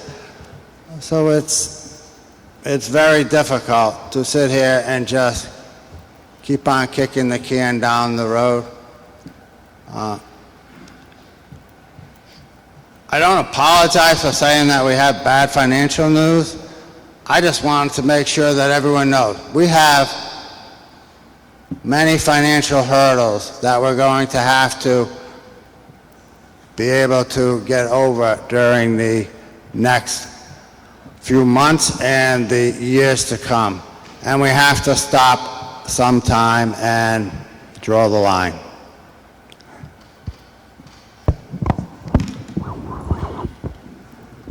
Thank you. I also wanted to point out one thing, Councilman Corley, when you were making your comments, that just so we're clear, there were provisions in previous contracts with regard to healthcare that certainly helped the city with regard to healthcare. I believe the last report that I saw was close to $400 million unfunded liabilities for healthcare. And we don't put anything in an OPEB account, and that debt increases, as of now, $1 million a year. So it's wonderful to say that there were negotiations made. That's fine. But it still doesn't solve the problem that I was talking about, which is, at the end of the day, the healthcare liabilities, as the actuary said, it's unsustainable. And I asked when would we reach the point of no return? And they said, we're already there, because we can't put in $25 million a year. We can only raise about 5.8. The whole point is that by us not addressing these issues year after year after year, someone else will make the decision for us, and that will be a receiver or a bankruptcy court judge. We're in better shape than other communities, but the ship is still going to sink unless you get concessions now. And you're not going to have the ability to do that before a receiver. The receiver's just going to come in, he's going to slash, or she's going to slash whatever she sees fit, and that's going to be the end of it. And there's no other, by the way, looking at all our expenses next year, does anybody have a plan to pay what we owe, knowing that we have $3.8 million deficit, structural deficit, and knowing that our expenses right now are significantly more than we can raise in tax revenue? Does anybody?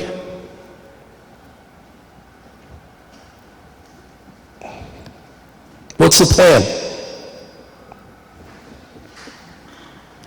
I just think that gives you the answer. great to say people deserve this contract and that contract. It's another thing to say, I have a plan to pay for it.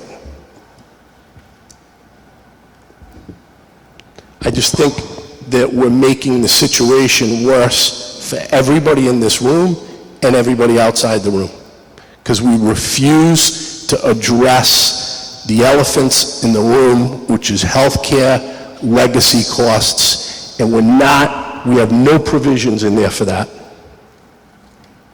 So that's my thought. Yes, Councilman Ricks.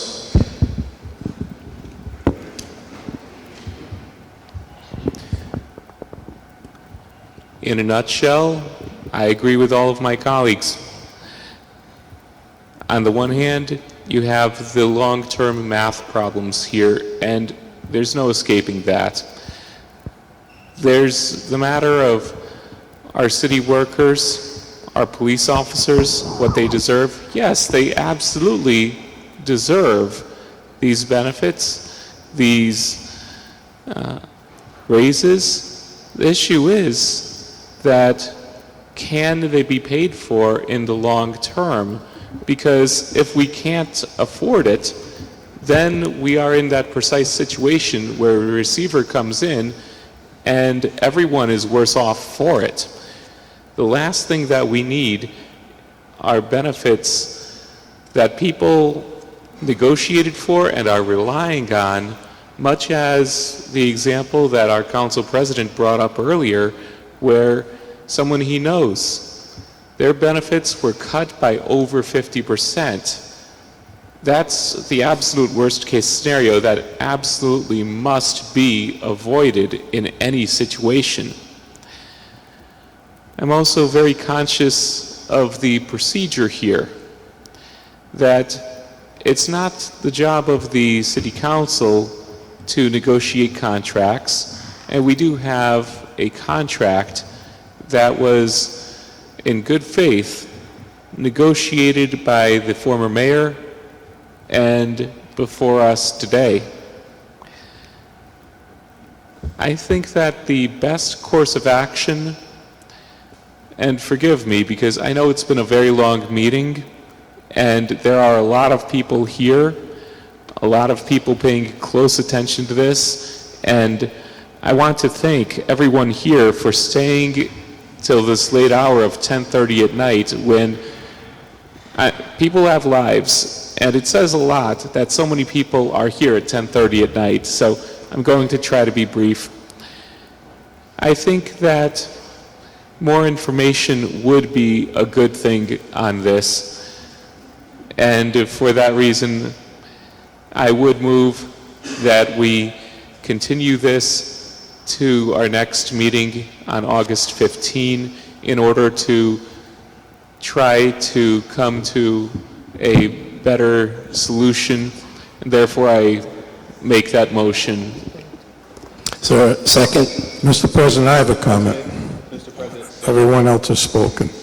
Yes. So, The motion, and it's been seconded, so we have to vote on that before we can vote on another one. yeah, so it was seconded by Councilman Lattiser Correction. and Councilman Cole.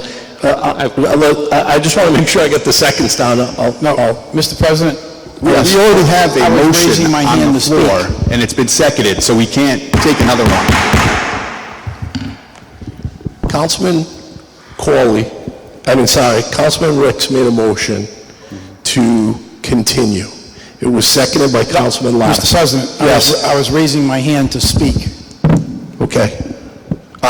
Were you seconding, Councilman Corley? To the motion to continue? I would second the motion to continue. Okay, go ahead, Councilman. Mr. President, so for some reason, it seems as though no one wants to say what happened here. Now, I've heard the contract was negotiated, excuse me, in good faith. And I'm sure that the bargaining units negotiated everything in good faith. No question. No question their union representatives did a good job for their membership in negotiating it. But keep in mind, we're sitting here tonight voting on something that nobody from the city side is here. The mayor checked out, the finance director checked out. Sure, they sat in negotiations, and they negotiated a contract, and they checked out.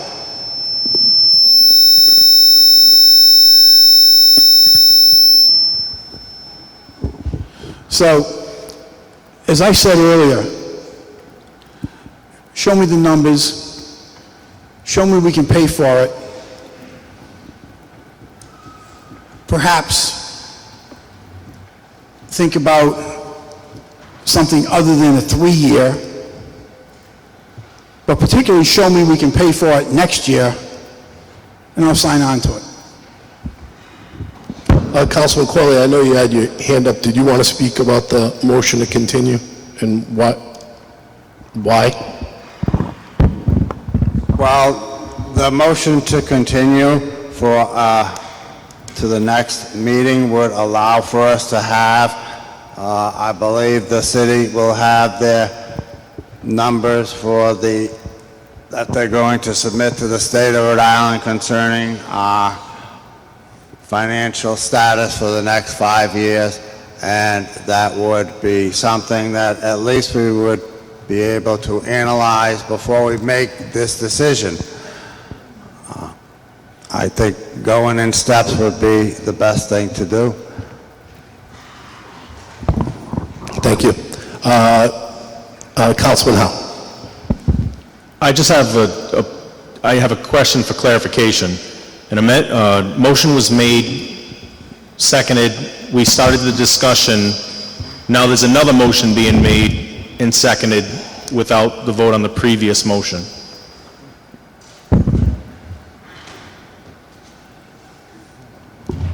Under Rule 22, the main motion is the original motion that was made on the item that's before you. The motion that's now been made is to postpone it to a date certain. It's number 9 in the list. That takes precedence over the original motion and is to be acted on first. Thank you for the clarification. Yes, Councilman Howe. If I may, and you know what, Mr. President, I apologize. I would like to make a comment, but I do notice that Councilman Galucci was waiting patiently. Yes. So thank you, Mr. President. Councilman Galucci. Thank you, Mr. President. I had the opportunity to listen to everyone's comments and concerns. Also, I had the opportunity to look back. And I think that we all should consider looking back. Looking back meaning to how our charter reads. And our charter is specific in the authority to negotiate contract, all right, by ordinance. 12 years ago, a few of the council people decided they'd like to then ratify. Well, that's all well and good. Times change, and I can understand concerns. However, when we start comparing our community with a lot of others of similar size, we're way ahead of them. I've lived here all my life. I intend to stay here, and I think that certainly, in my opinion anyway, we have a contract, 2 contracts before us that our leader, Mayor Solomon, has suggested that we act in a positive way upon them. My vote is for Mayor Solomon. Thank you very much. Yes, Councilman. Oddly enough, that's a nice segue to what I was going to say. I would finish my statements very positively and say that I have all the faith in the mayor. I mean, I think that the leadership, the membership of the unions are here. They hear the concerns.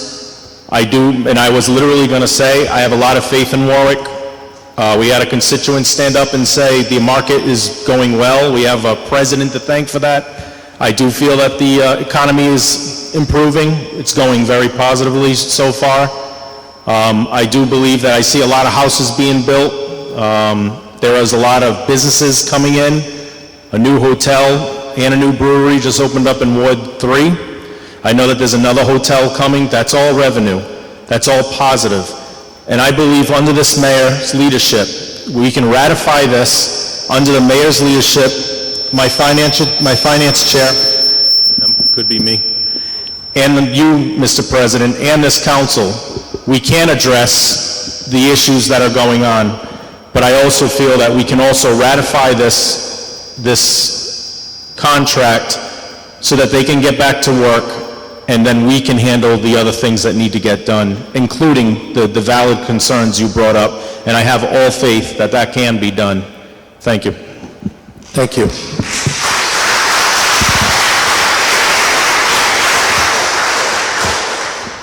Any other comment? Yes, Councilman McAllister. Thank you, Mr. President, and thank you for the clarification on the procedure. One of the things we talked about, again, is that's why we're here. We're here, we're going to work with the mayor, we're going to work with this council, so when these contracts that I'm going to vote for to ratify, we're going to make it work. There's going to be there's going to be no 5-year plan that's going to tell us how to pay for it. All it's going to tell us is what we're going to look for, and that's what we're going to work together on. And this council is definitely equipped to do that, and along with this mayor. So I agree, more information is very good, but the bottom line is that it's up to us. That's why we were elected, is that we were elected to make the decisions to make this work, and I have all the confidence that this council and this mayor can make this work. Thank you. Thank you.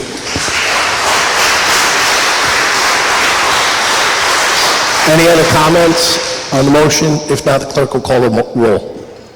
What's the motion, Mr. President? This is a motion to continue. That's the first motion. Okay, thank you. Yes. Yes. No? No. Yes. No.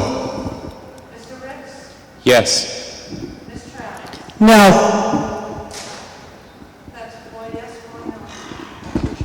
Okay, motion fails.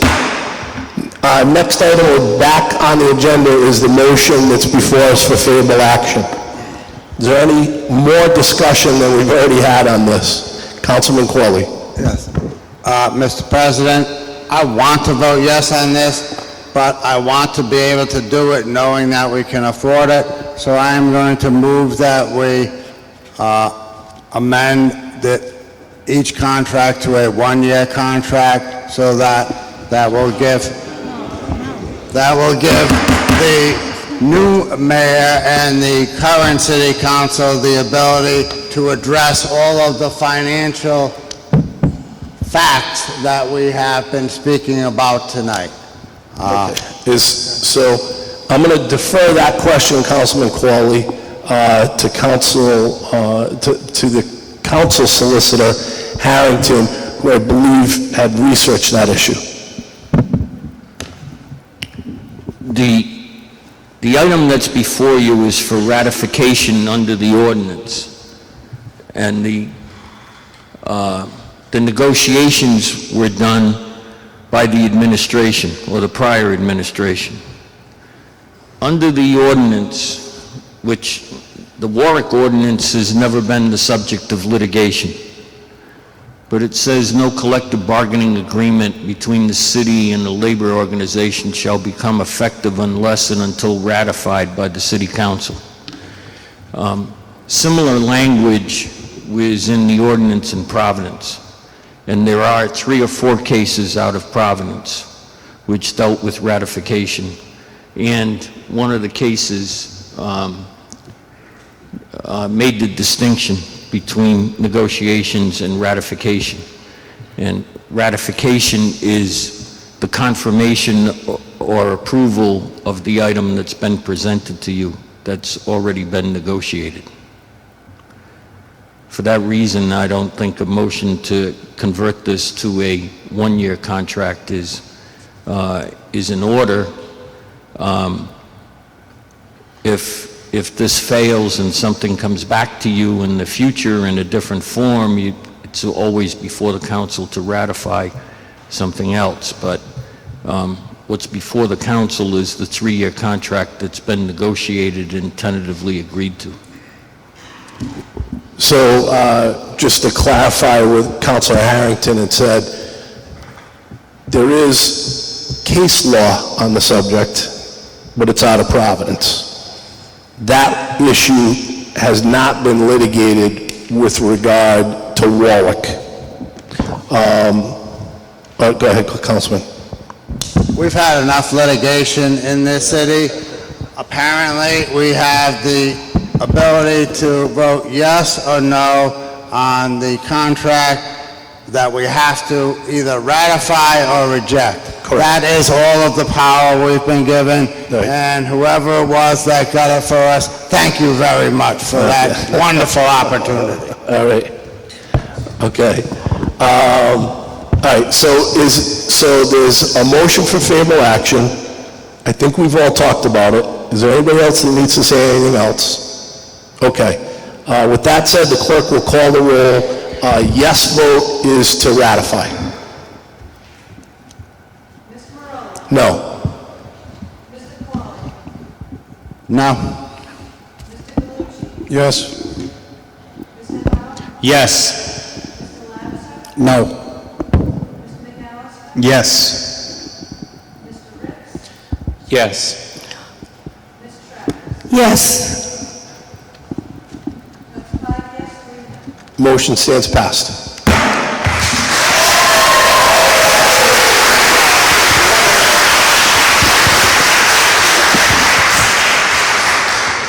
Next item on the agenda is PCO 9218, ratification of collective bargaining unit for Council 94, committee report finance. Committee moves to the floor for discussion. Okay, do I have a motion for favorable action? Councilman Howe, favorable action.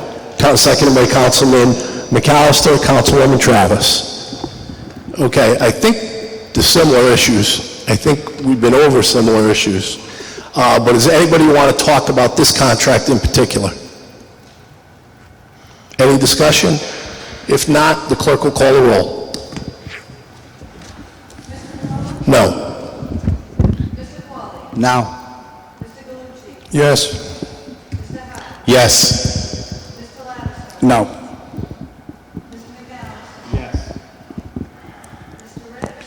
Yes.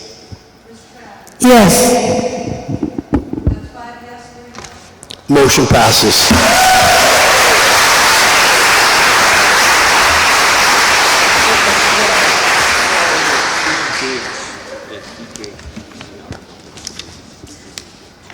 Okay.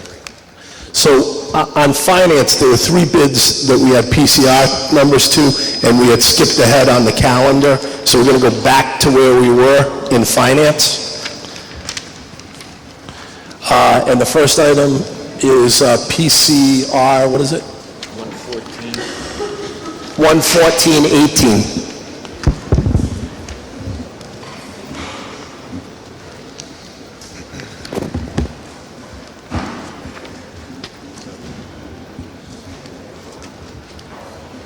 So, do I have a recommendation on PCR 11418?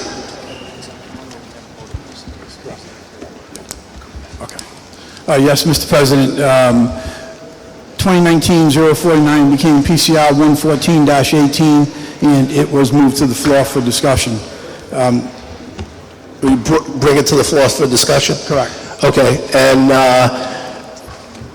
do I have somebody's going to make a motion favorable or unfavorable? That's the recommendation. Move favorable. Okay, move favorable action on PCR 11418, seconded by Councilman Howe. Okay, is there any discussion on that? Mr. President, the reason that we did that was to receive an opinion from our council attorney regarding a letter that we had received from the administration with respect to this. And there was conversation about it was a rebid, there was only one bid, but yet there was an objection from someone who didn't bother to bid. So we moved it to the floor so we could have an opinion from our legal counsel. At the time, was not at the committee meeting. The quick history of this is the item for the revaluation. It initially went out to bid. There were 3 bidders.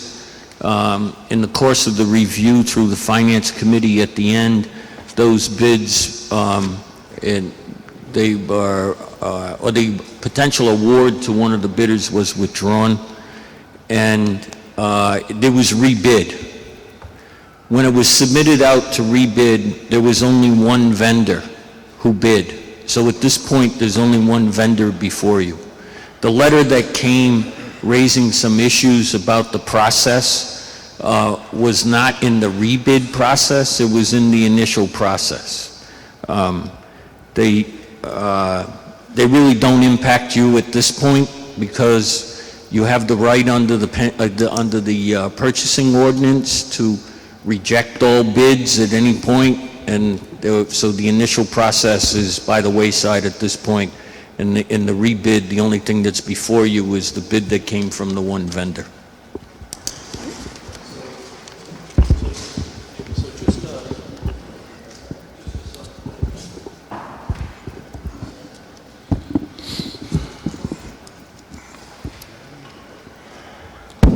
There it is. So just to summarize, on PCO 11418, that's the appraisal. There was one bidder, and what our city council attorney is saying that we received a letter from a person that did not, or entity that did not even bid on the contract. So therefore, in his opinion, they wouldn't even have standing to challenge if... Not at this point. My opinion would be different if they had submitted a bid and they were raising issues about the process. But where they didn't submit a bid the second time, then I don't think it impacts your vote on this. There was only one bidder. And I don't know if you folks have been waiting patiently all night. I don't know if you have anything to add. No, okay. So the motion on the floor is for favorable action. It's been seconded. There's one bidder before us. Is there any discussion? If not, the clerk will call the roll. Yes. Yes. Yes. Yes. Yes. Yes. Yes. Yes. 8 yes, that passes. Next item on the agenda is PCR 115-18, Committee Report, Finance.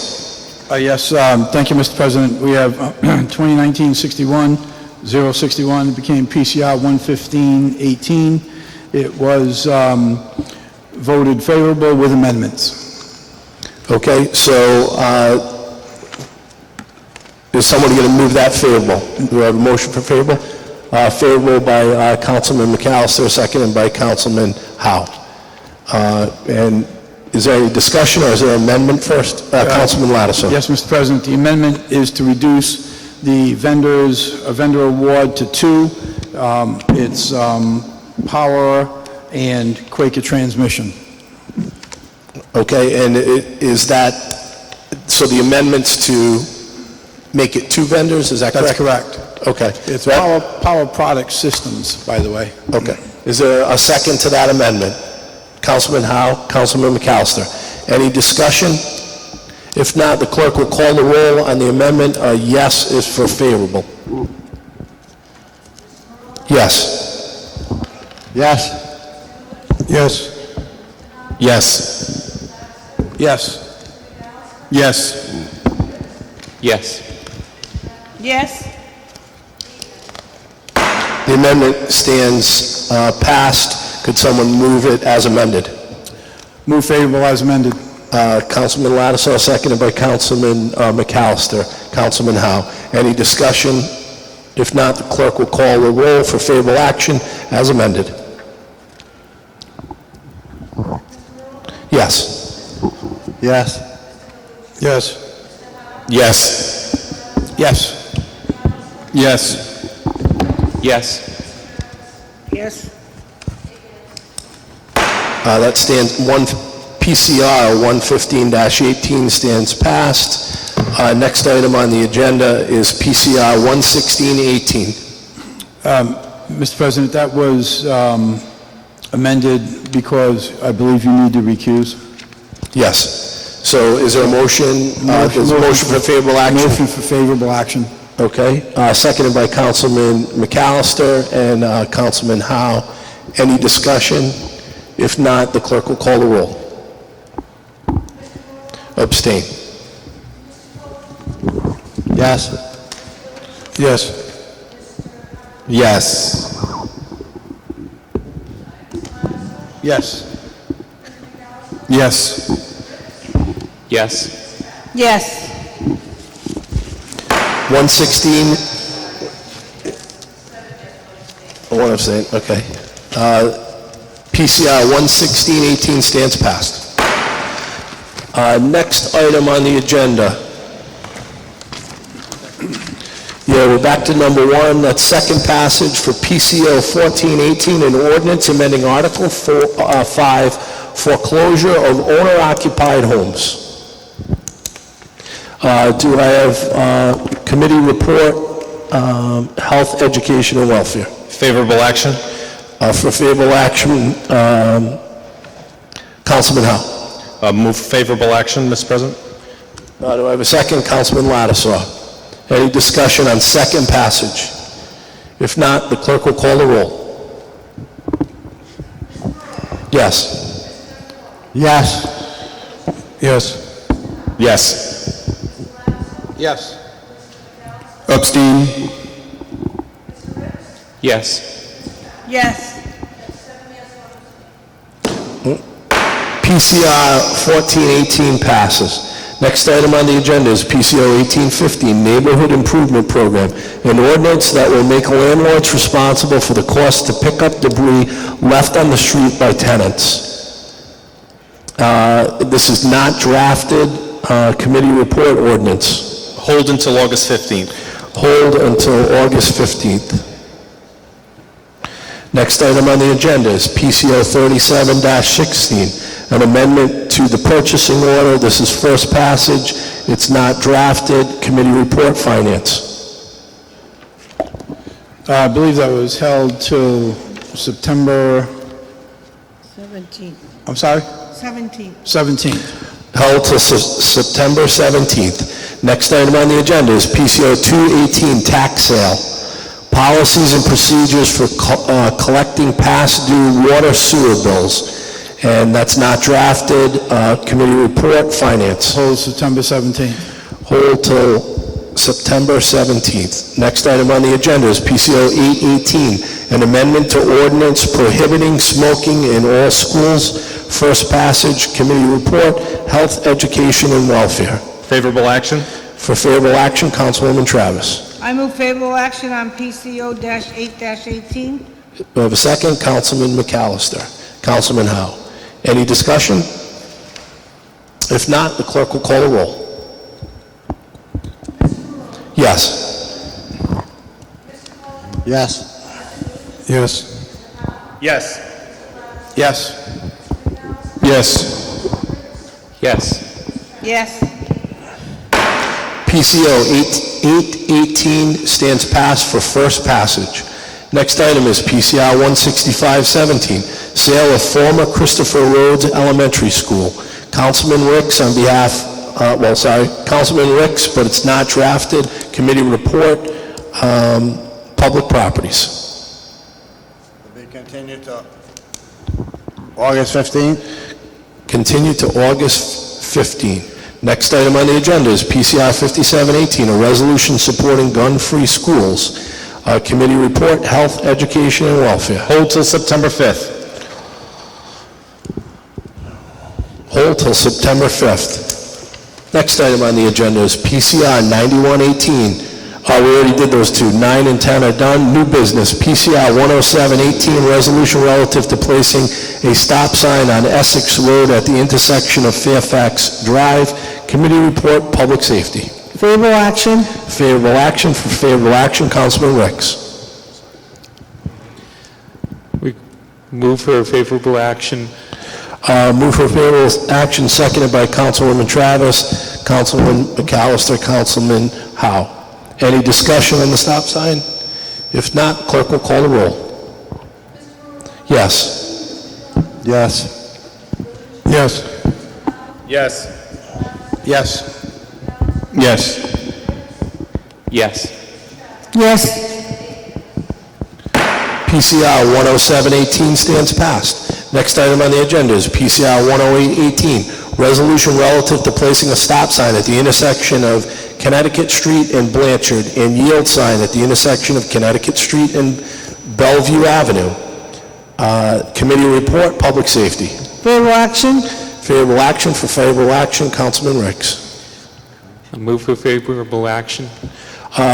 Move for favorable action. Do I have a second? Councilwoman Travis, Councilman McAllister. Any discussion on resolution relative to placing a stop sign at that intersection? If not, the clerk will call the roll. Yes. Yes. Yes. Yes. Yes. Yes. Yes. Yes. PCR 10818 stands passed. PCR 10918, resolution to the Rhode Island State Commission and RIDOT requesting a traffic study on Post Road from Greenwood Credit Union to Apponaug. That is committee report, intergovernmental. Motion to withdraw. Motion to withdraw. Do I have a second? Councilwoman Travis. Any discussion on the motion to withdraw? If not, the clerk will call the roll. Yes. Yes. Yes. Yes. Yes. Yes. Yes. Yes. PCR 10918 stands passed. Next item on the agenda is PCR 11018, resolution in regards to the proposed revision of the 2013 Rhode Island Rec Acquisition and Development Grant Program. Committee report, finance. Committee recommend favorable action. Recommendation is favorable action for action, Councilman Galucci. Move for favorable action on PCR 110-18. Seconded by Councilman McAllister, Councilman Howe. Any discussion on the resolution? If not, this is on 213 Rhode Island Rec Acquisition and Development Grant Program. The clerk will call the roll. Yes. Yes. Yes. Yes. Yes. Yes. Yes. Yes. PCR 11018 stands passed.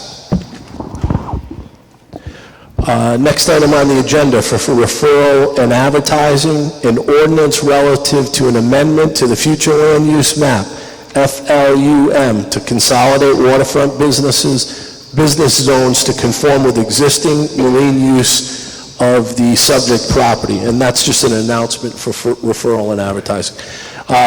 Next item on the agenda is unanimous consent. Ward 1, unanimous consent? Pass. Ward 2? Pass. Ward 3? Pass. Ward 5? Pass.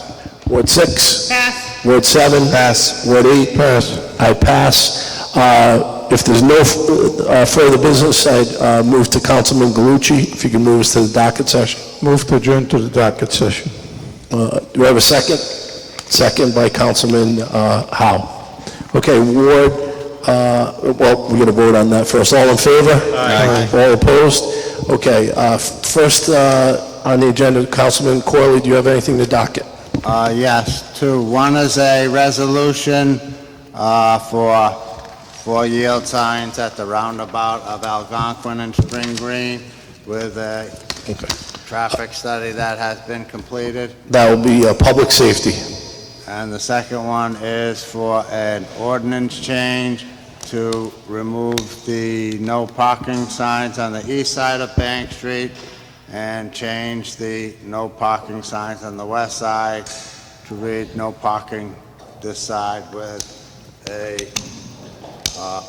Attached traffic study. Public safety. Anything else? For Ward 1? Okay, Ward 2? Pass. Pass. Ward 3? Pass. Ward 5? Mr. President, I have three. First one is a resolution. Tentative title is a resolution in regards to a three-way stop sign at Bell and Narragansett Avenue. Public safety? Next one is an ordinance in regard to no overnight parking either side of Priscilla Avenue. Public safety? And the last is an ordinance in regards to working without a building permit. Ordinance. Next item, next person's up, Ward 6, Councilman Travis. Pass. Ward 7. I have one, an ordinance in regards to no parking east side on Benefit Street. Public safety. Councilman Galucci? I have one resolution to the Department of Transportation to request a crosswalk at 77 Toll Gate Road. Intergovernmental. Okay, have a good night. We're adjourned.